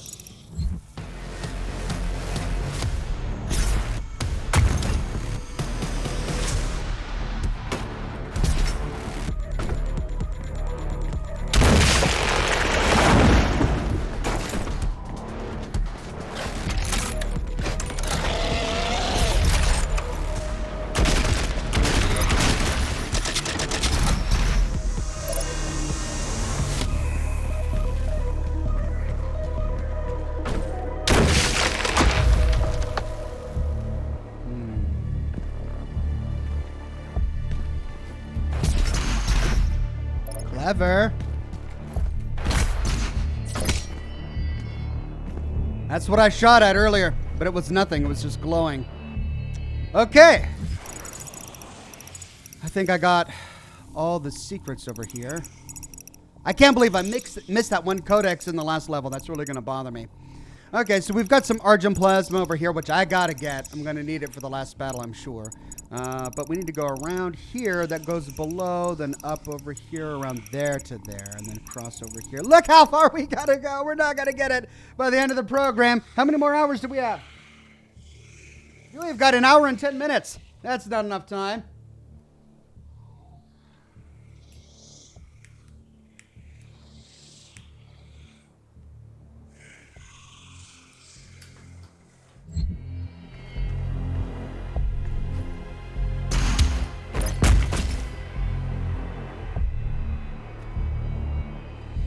Yeah, I might be able to do that. Or do we do that? No, that's where I was. That's where I got the codex.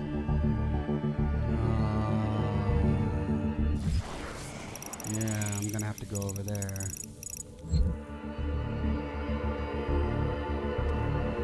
Are there any that pop up here? Because that's a long way to go. It says there are 2 right there, but I don't see them. Do you?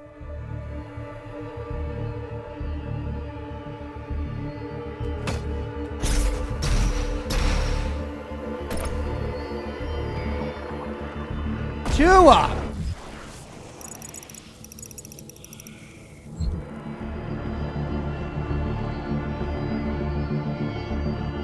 Okay, so there's got to be something over there.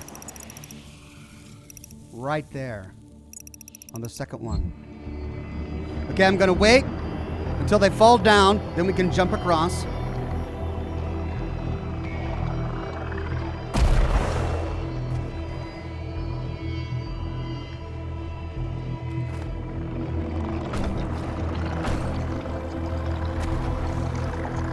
I don't see it.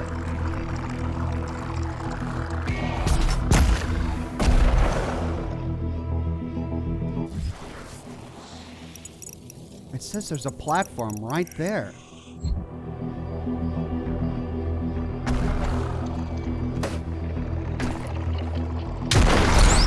Ah! I got it. I got it, but I just I didn't dash in quick enough.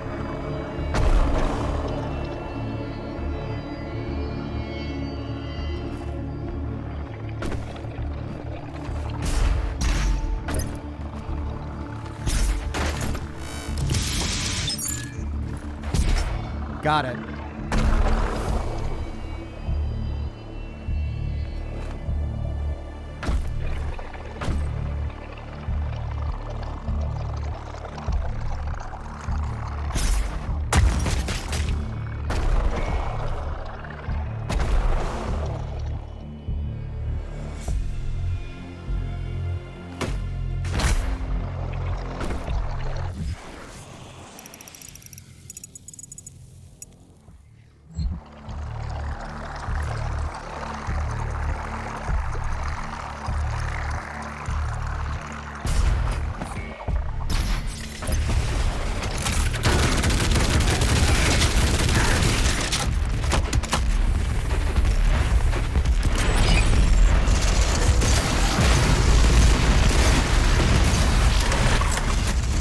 Ah!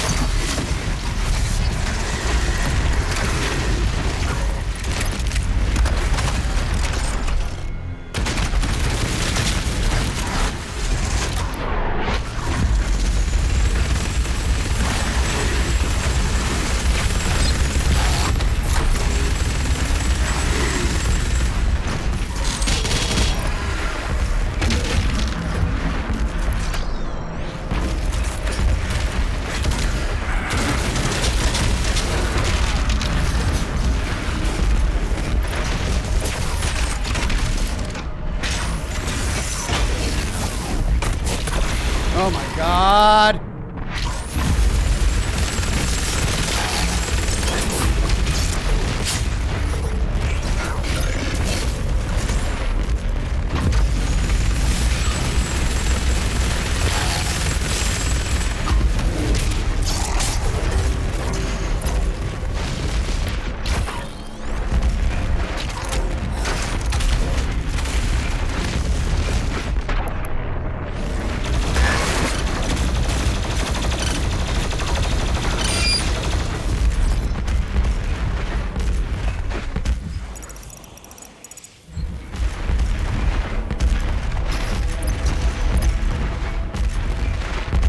What is this?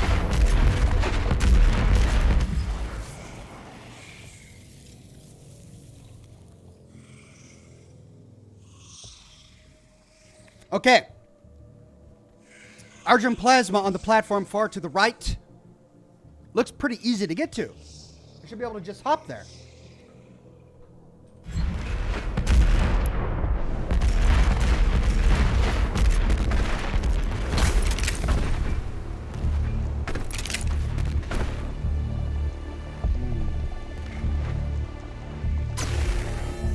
It's a puzzle.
So each time I punch one, it summons a new horde. Oh no!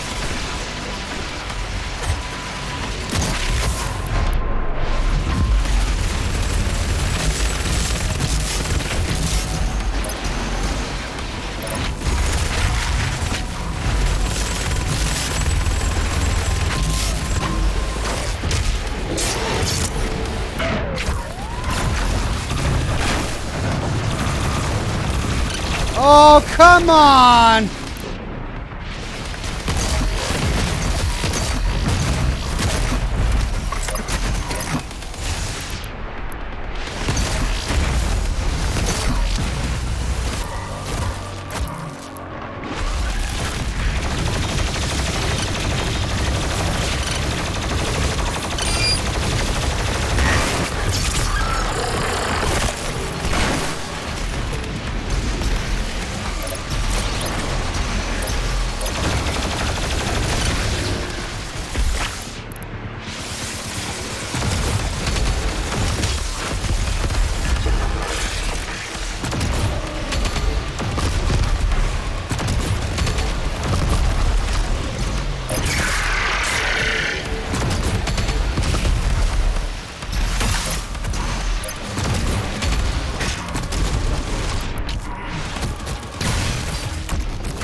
Pete's sake!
Oh God.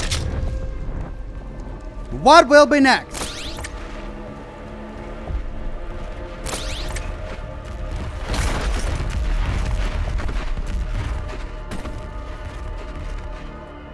New cigar.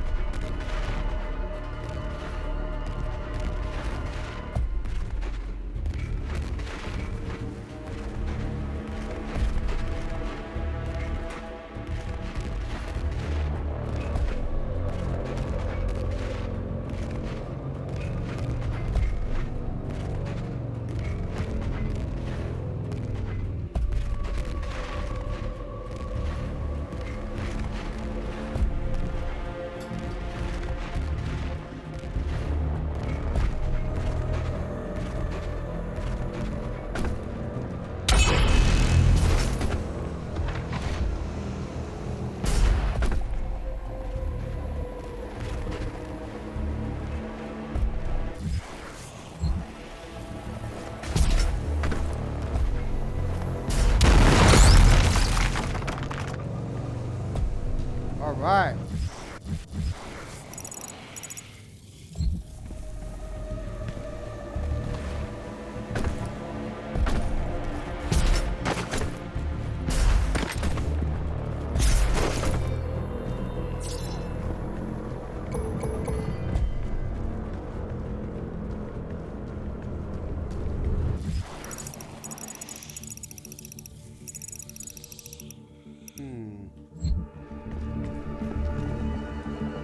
Secret to the right.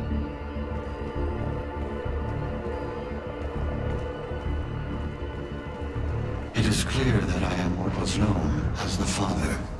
While I have indefinite access and understanding of this world's systems, I lack the control over them necessary to remove the demons and reseal the void. Without a physical form, I am merely a presence. I have no recollection of myself. I believe my essence from the sphere could return me to my full faculties. So he's not dead. Okay, so He just clearly doesn't know what you did in the swamp. Maybe he thinks you're here to help him. why am I not trying to help the father again? I mean, he seems to be the guy who wants to destroy the Dark One.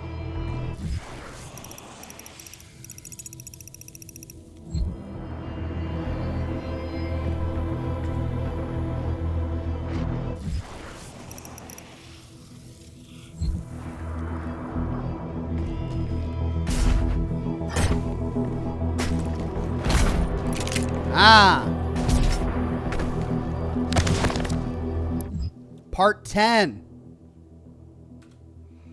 And there it is, the picture. The engines of creation are not metaphors or poetic words, but structures that lay just on the other side of reality itself. Under the Luminarium, they breach the void's walls to touch the physical world. Hell's machines can pull a soul from its body and process it into argent, but Hell cannot return a soul to a body. It'll never resurrect what it has consumed. It takes energies far more exotic than any Hell controls to not just cleave a being's essence from its body, but reincorporate it. Hell's machines are toys to what lies under the Luminarium. The Seraphs proudly control these forces, calmly manipulating the nature of creation and mind to give life again to raw energy. Every life sphere resurrected is a sign of Seraph power and competence. The realms age around the Luminarium, but the Seraphs will always stand as the greatest engineers of the many dimensions the Father created. Could it be the Doom guy believes that creation just never should have been created? That the Father is ultimately to blame for the Dark Lord and Hell because he created them? Even though he didn't create them to be the Dark Lord, he is ultimately responsible for their being into existence. And so he just didn't, he wanted to tie up a loose end.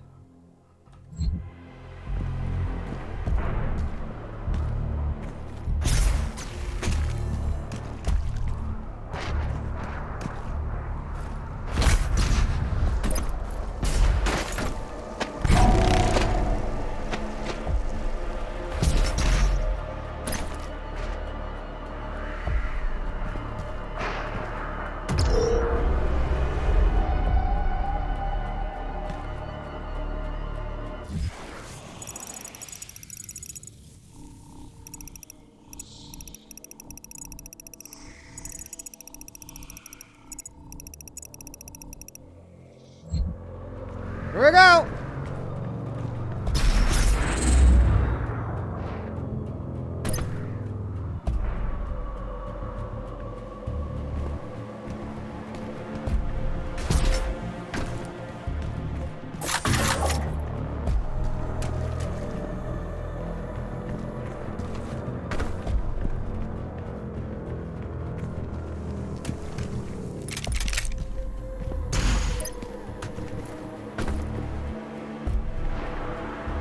Wow. Let's just take a moment to just examine this. Wow.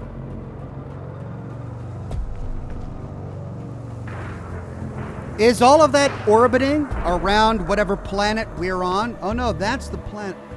Planet? Is that the planet?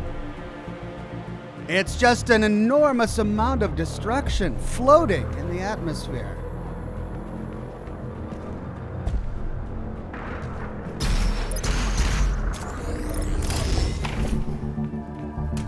Right, left, right, left.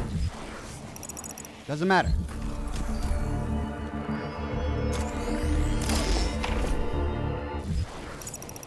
Oh, big battle.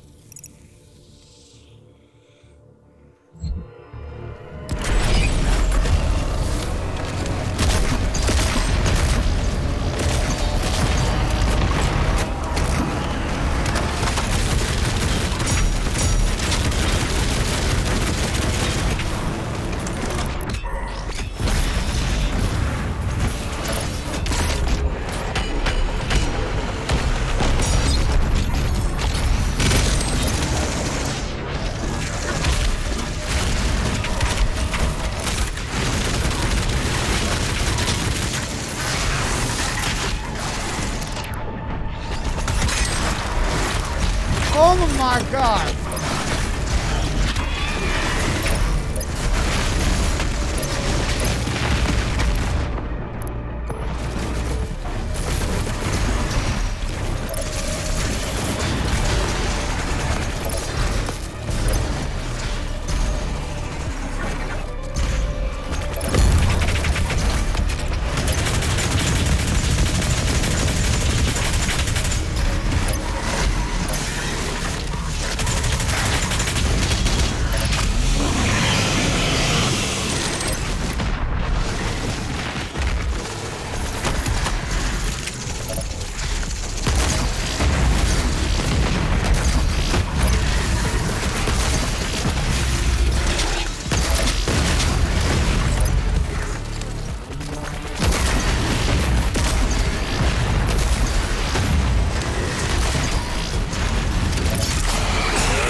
Eating your invisible jerk!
is the buff totem?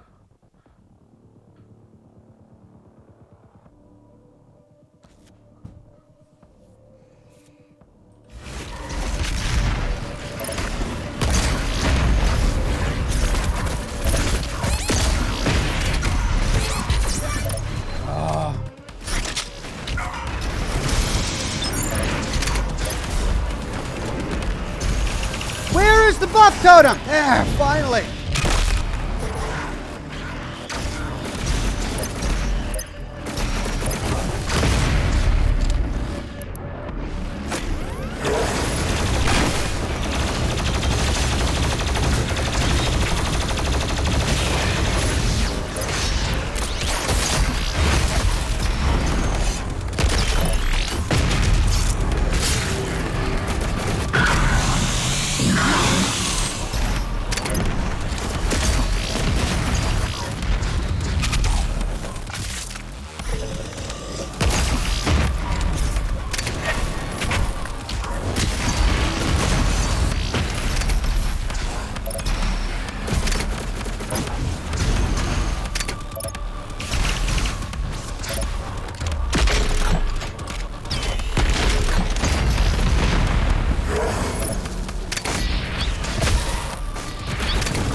Where is she?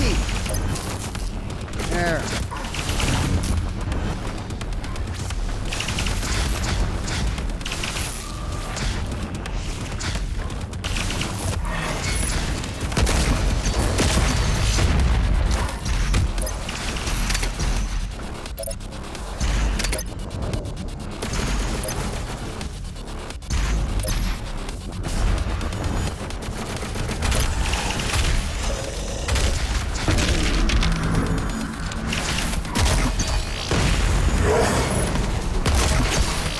Gotcha, you doggone stinking winged blah blah blah.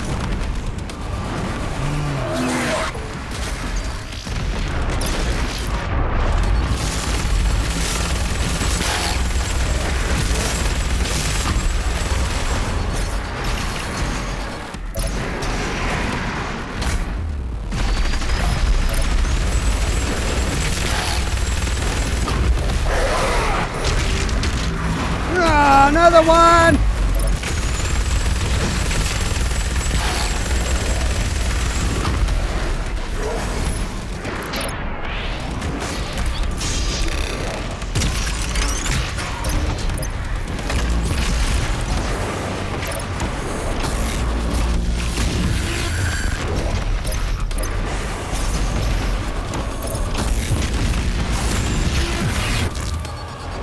Gotcha! Gotcha! Oh, God, awful thing! Now I gotta kill another one of those stupid winged seraph things. Oh, yeah!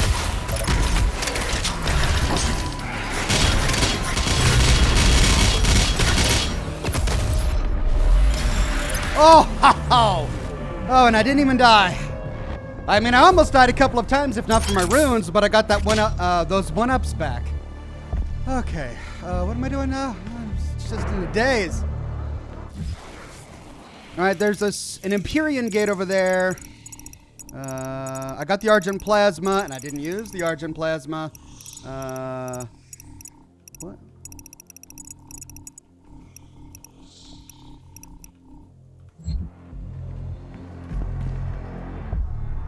One of those two doors.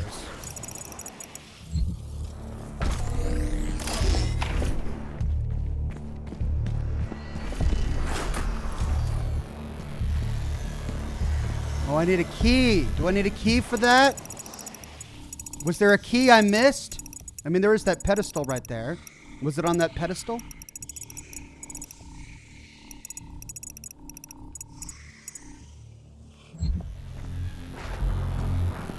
Let's go see if it was on that pedestal. Tobias says, been missing your streams, but also catching up by downloading and listening mid-drywalling. Thank you once more for all of your awesome content. You're welcome, my friend. Drywalling is a tough and arduous job. I feel for you, my friend. But I'm glad that I can help in some way. No, it's not on that pedestal, so I don't know where the key is. I mean, I don't plan to do it either way. Oh, there is a door down here. That's the way we came. I don't plan to do it either way, but, you know, I wanted to show it off in case people wanted to see it.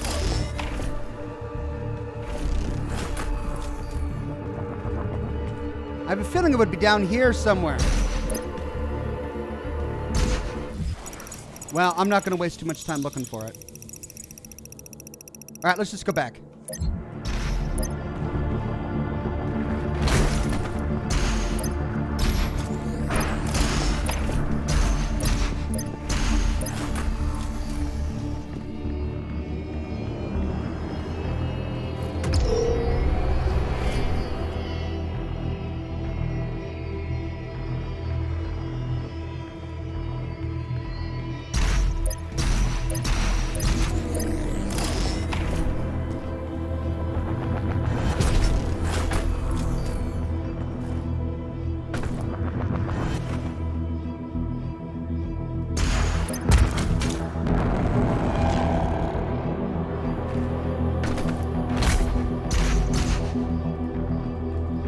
What even?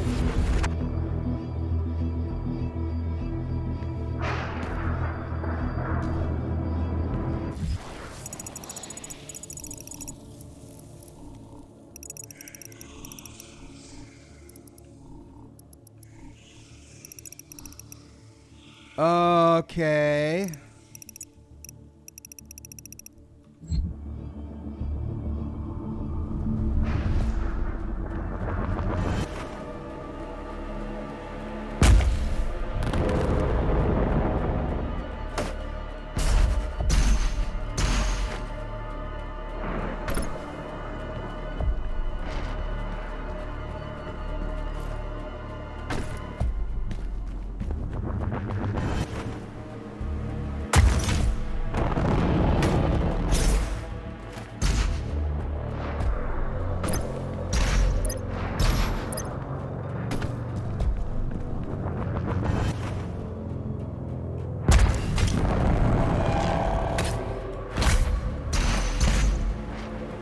Ah!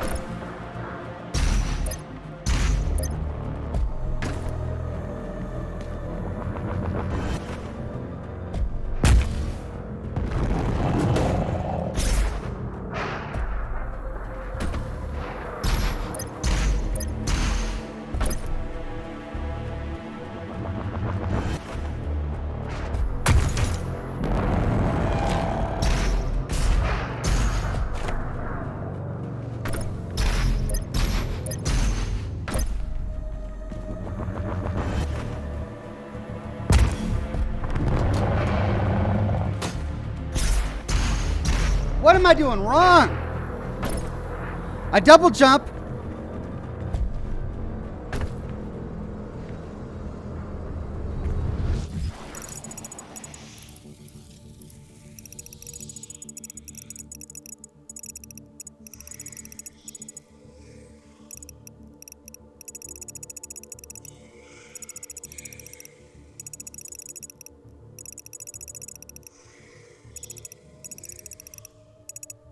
Oh, do I need to go to that platform?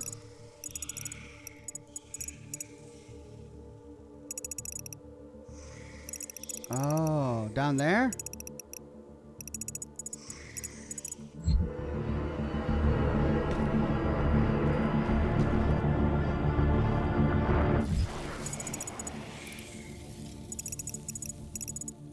It says there's another one, right?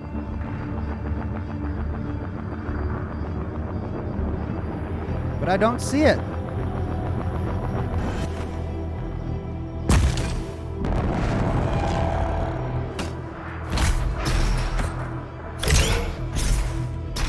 Oh, okay.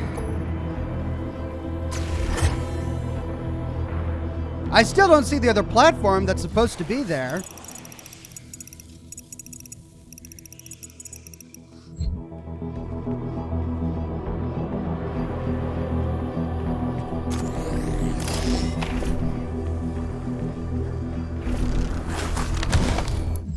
And that's the final one. Part 11. Ooh. Someone fallen. Is that Joshua Graham? The Seraphs remember that when the Dark Lord's lifeless body tumbled down the Pyramid of the Lost, Samir begged the Father to crush the Dark Lord's life sphere. Samir saw that they could destroy the Dark Lord's very essence so that he would brood no more against the Father. The Father refused. The Dark Lord was his creation. It was better to leave hell contained, with the Dark Lord reduced to whispers. If it came to pass that the Dark Lord were ever reincarnated in physical form, only another primeval or something more powerful could slay him. Once vanquished in this manner, the Dark Lord could no longer rule hell. Stripped of a primeval's binding to the realm it was forged in, it would be scattered across the stars. Any Denzians of hell, not inside the realm's borders, would die as they lost their connection to the very reality the Father designed them for. Oh, I see. Okay, so destroying the life sphere would kill him, but it wouldn't kill all of the creatures in hell. Allowing him to reincarnate into a body and then killing him would not only kill him, but also kill all the demons, right?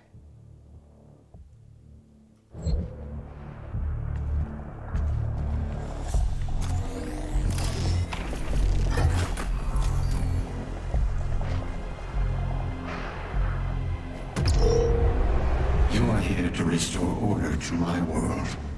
With the demons in control, you understand the threat they pose to all my creations. He doesn't seem to know you have the Dark Lord sphere. Or maybe he does. After all, the Father refused to crush the sphere. Maybe he knew that the only real way to destroy the Dark Lord was to allow him to become reincarnated and then destroyed by the Doom guy. Maybe this is all part of the Dark Lord's plan. Or part of the Father's plan.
Lore book. Another lore book.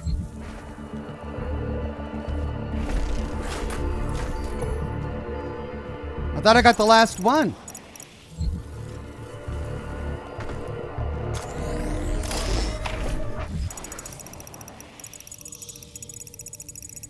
Well, it's on the other side of that wall and it's blocked off to me. I still can't get there. Thank you for the donation, Jason Whitaker.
Okay, well, that proved interesting. I finally figured out what the fists were for. About 10 seconds into the fight, I wasn't supposed to use all of my big guns on the pinkies. I was supposed to use the fists. I got it in the end. Okay, now, is there a way to get... No, there's still no way to get that lore book from here.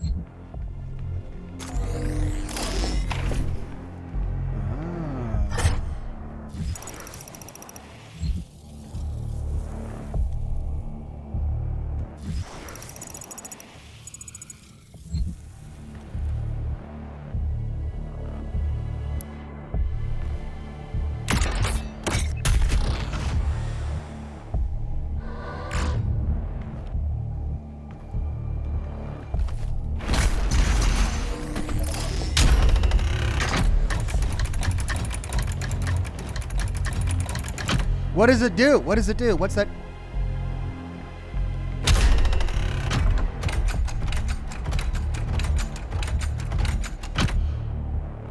I don't know what that does.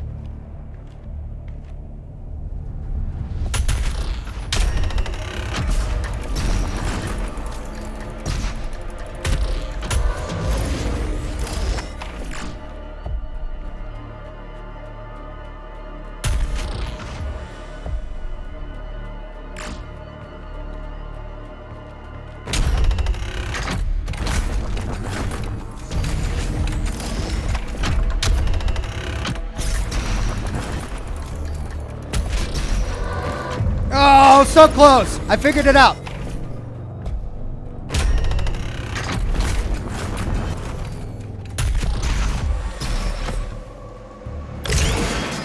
According to the Korax tablets, if you kill the Dark Lord, any demon outside of their world will be destroyed.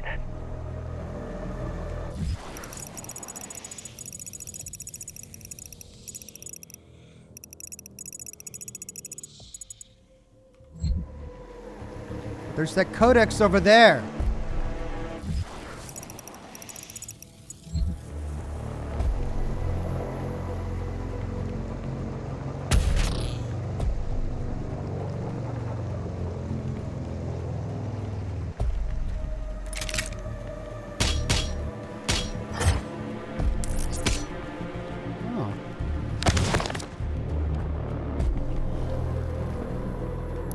Father.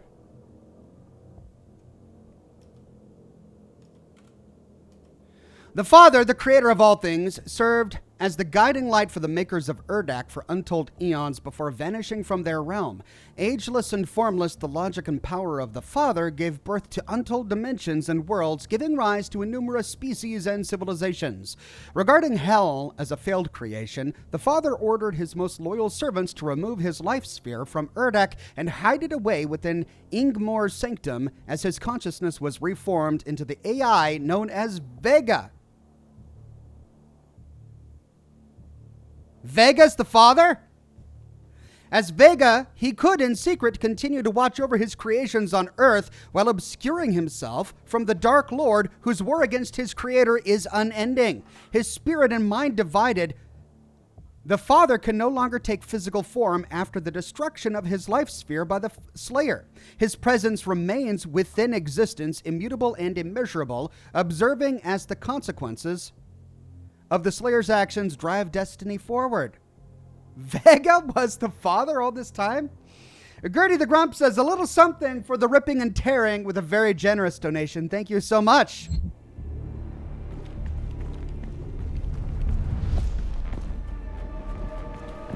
Oh, and I haven't used my Argent Plasma, so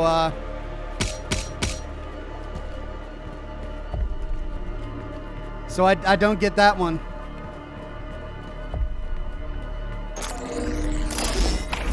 Oh, whoops!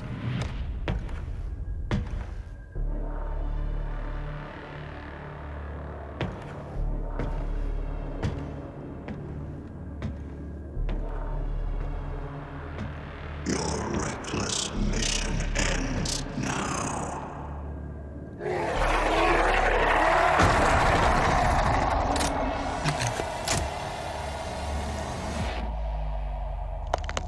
Ooh.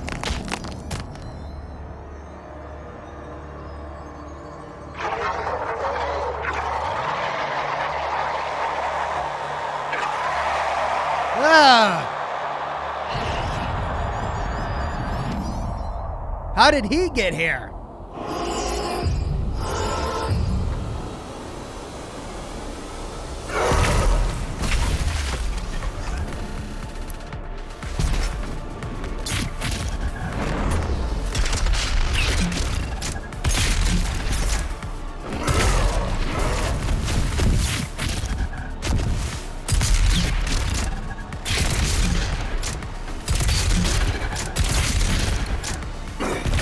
Yeah!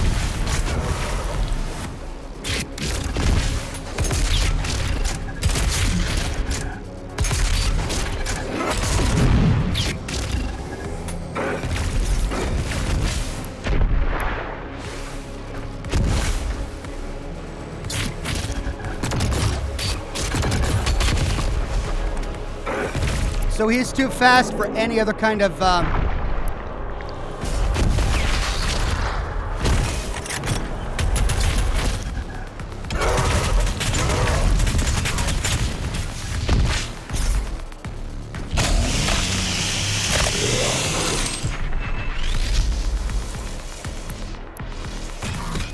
Oh no, not... Whoops! Didn't mean to use that!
What? Oh, God.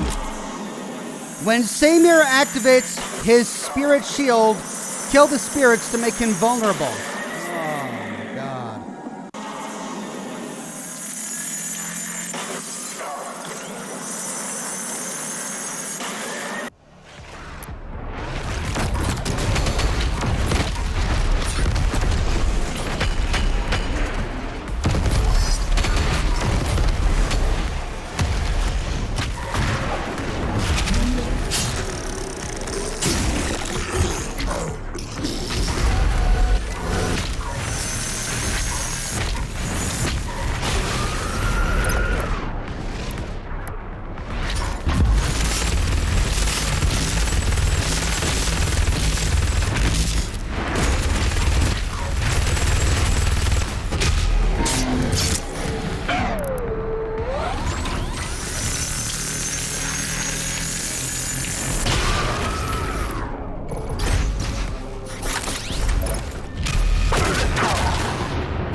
Oh, God. What?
Ah!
Oh my God!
Oh, I can barely get a shot off on him.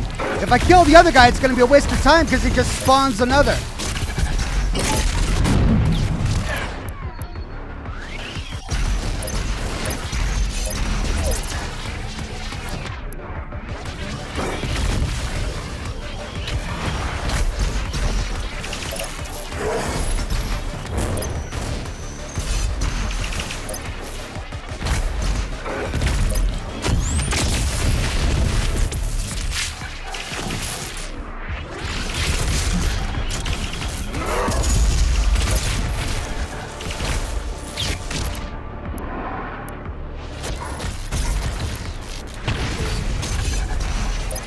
Oh, I'm out of ammo!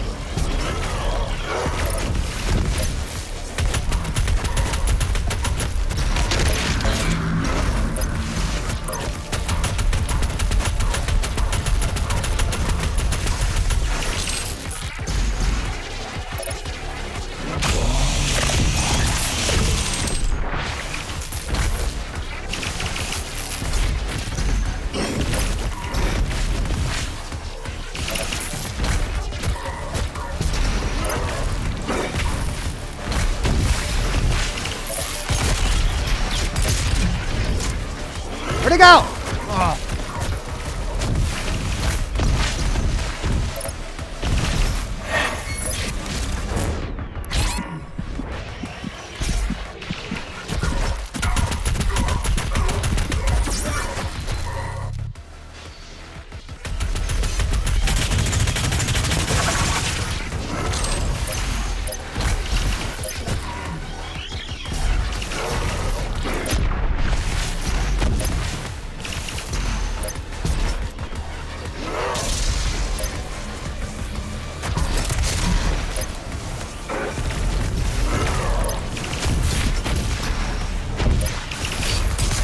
Oh my god!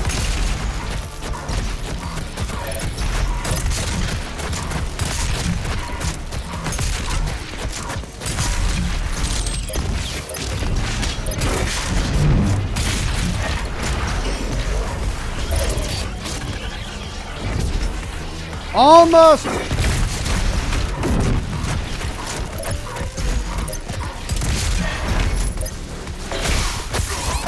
Yeah!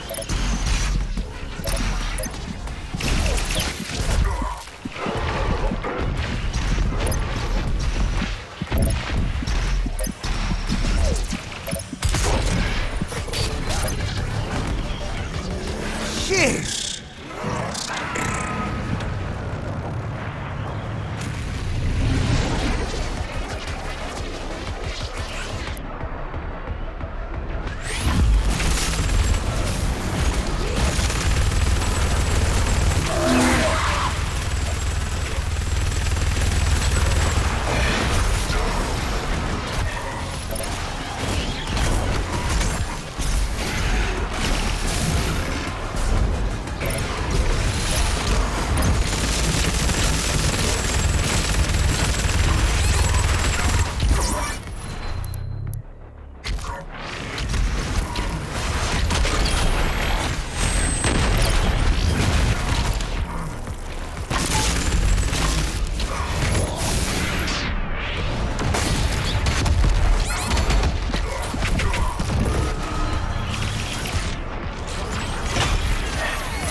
God. Oh my God. What is even with this?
At least you didn't have to go through the whole thing again. Yeah, I mean, there is that. But now I've lost all of my one-ups, so I've really got to do this in one shot.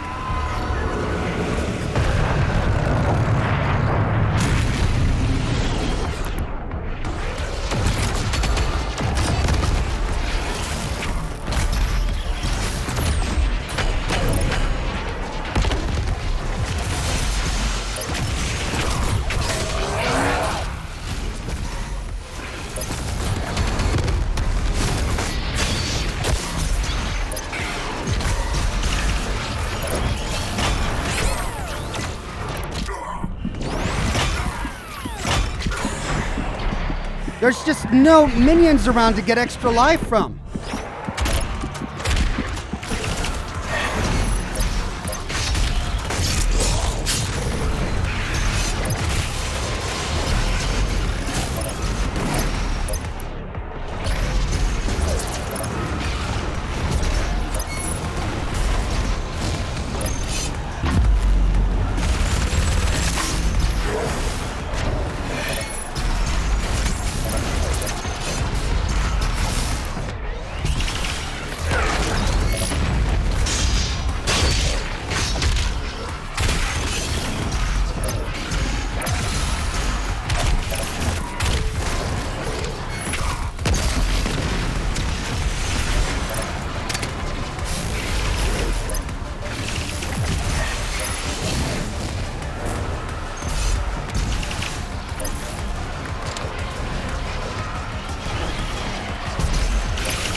Shit.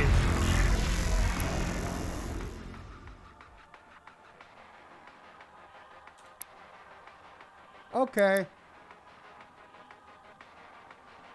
Why not?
God, one down, finally.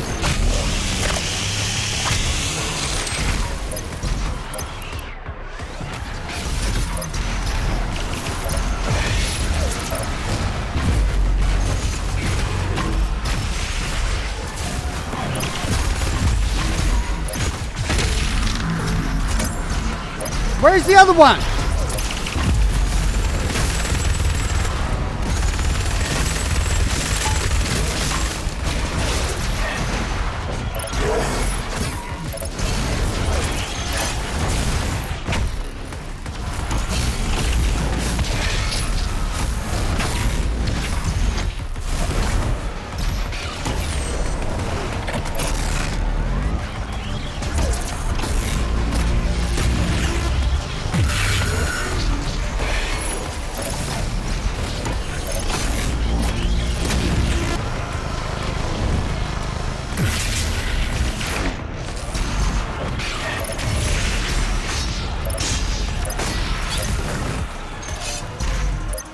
There you are.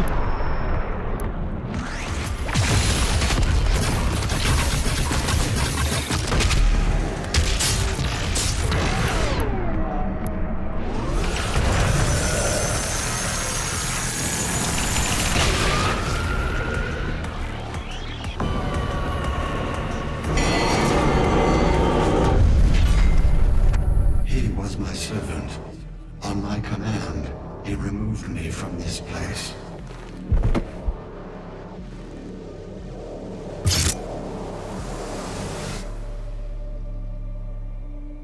It is not required that you end his life. Your mission here is now your own. We don't kill him? We don't kill him?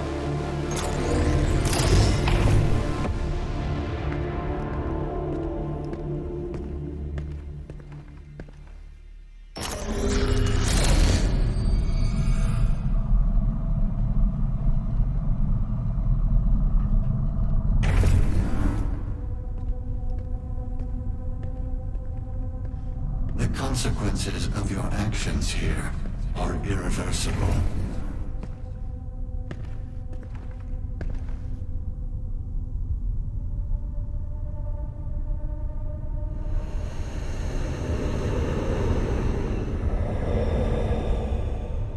Living Mandog says you did it on the easiest difficulty and with a pity buff.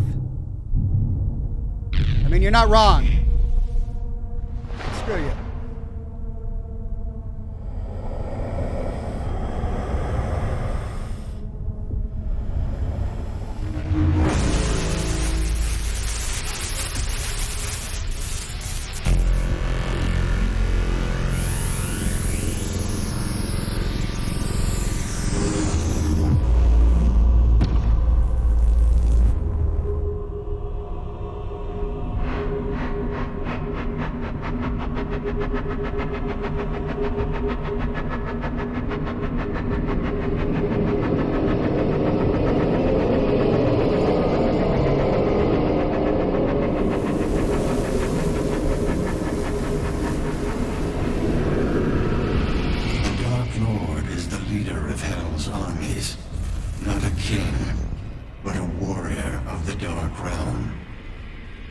fiercest among them, as only the strongest could rule the demons.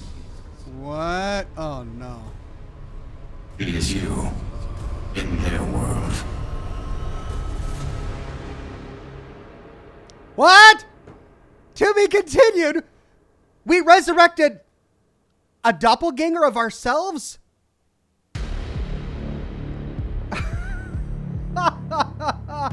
Oh, that's awesome. Well, I can't wait for part 2. Oh my god. Look, listen. If I was playing this on my own and I wasn't streaming it and I didn't have a time frame, you know, 4 hours per stream to get it done, then maybe I would torture myself by doing every battle over and over and over again until I developed the skills necessary to defeat it on a harder difficulty and without the pity buff.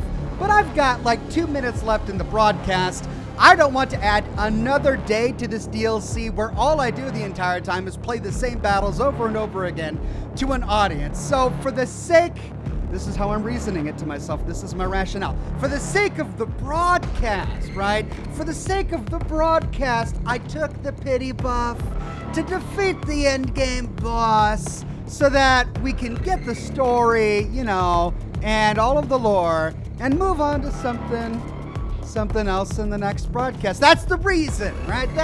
It was for you. I did it for all of you. So you're welcome. You're welcome. All right, well, there you go, ladies and gentlemen.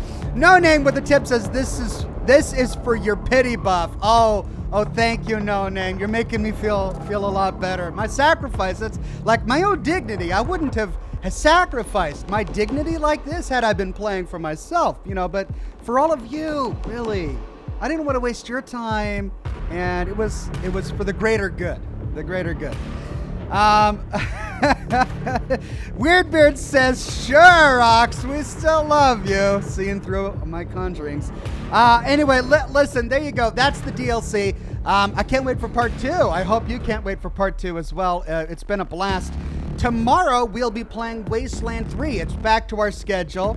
Now that Sean Vernango says, wow, Ox. Yeah, you know, it's just the generous guy that I am. We're going to get back to our schedule. We're going to continue with Wasteland 3, and then Scotch and Smoke Rings for Thursday night, where we'll be playing Resident Evil 2. And then for Friday, we've got Witcher 3, right? Right. So we're going back to our normal schedule.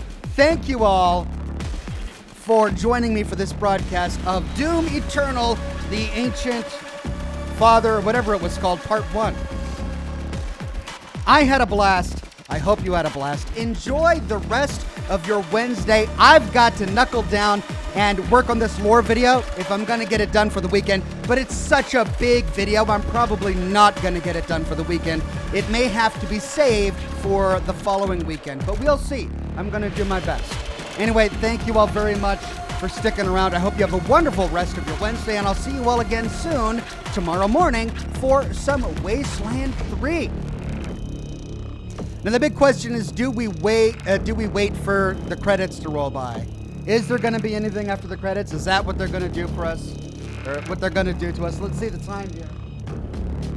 We're already 3 minutes over, and they didn't have anything after the credits in the Doom Eternal game, so I don't think we need to wait for the credits.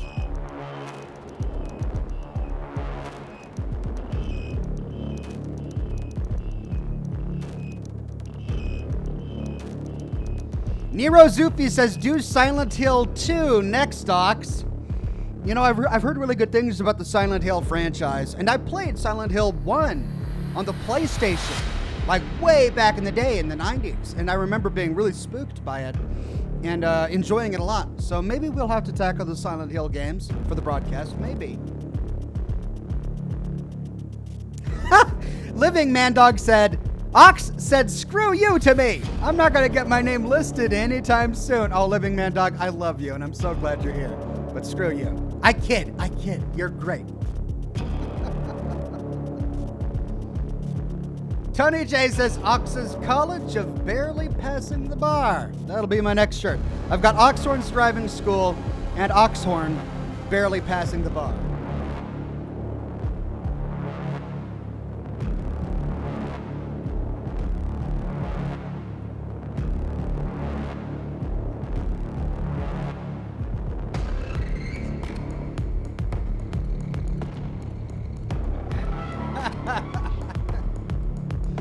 Jonas says, hey from Sverige. Hey from Sweden. Well, hey there, Jonas. Good to see you, my friend. Jay Moore says, your personal opinion about the DLC. I mean, it's more of the same of Doom Eternal, just expanded storyline, a couple of new enemies. If you like Doom, you're going to like it. I mean, you were there. You saw it with me. It's just an adrenaline roller coaster of a first-person shooter. Lots of tactics involved. You got to be quick on your feet. Not really for a guy who wakes up in the morning tired as heck and depending upon 2 pints of coffee to get him through the day.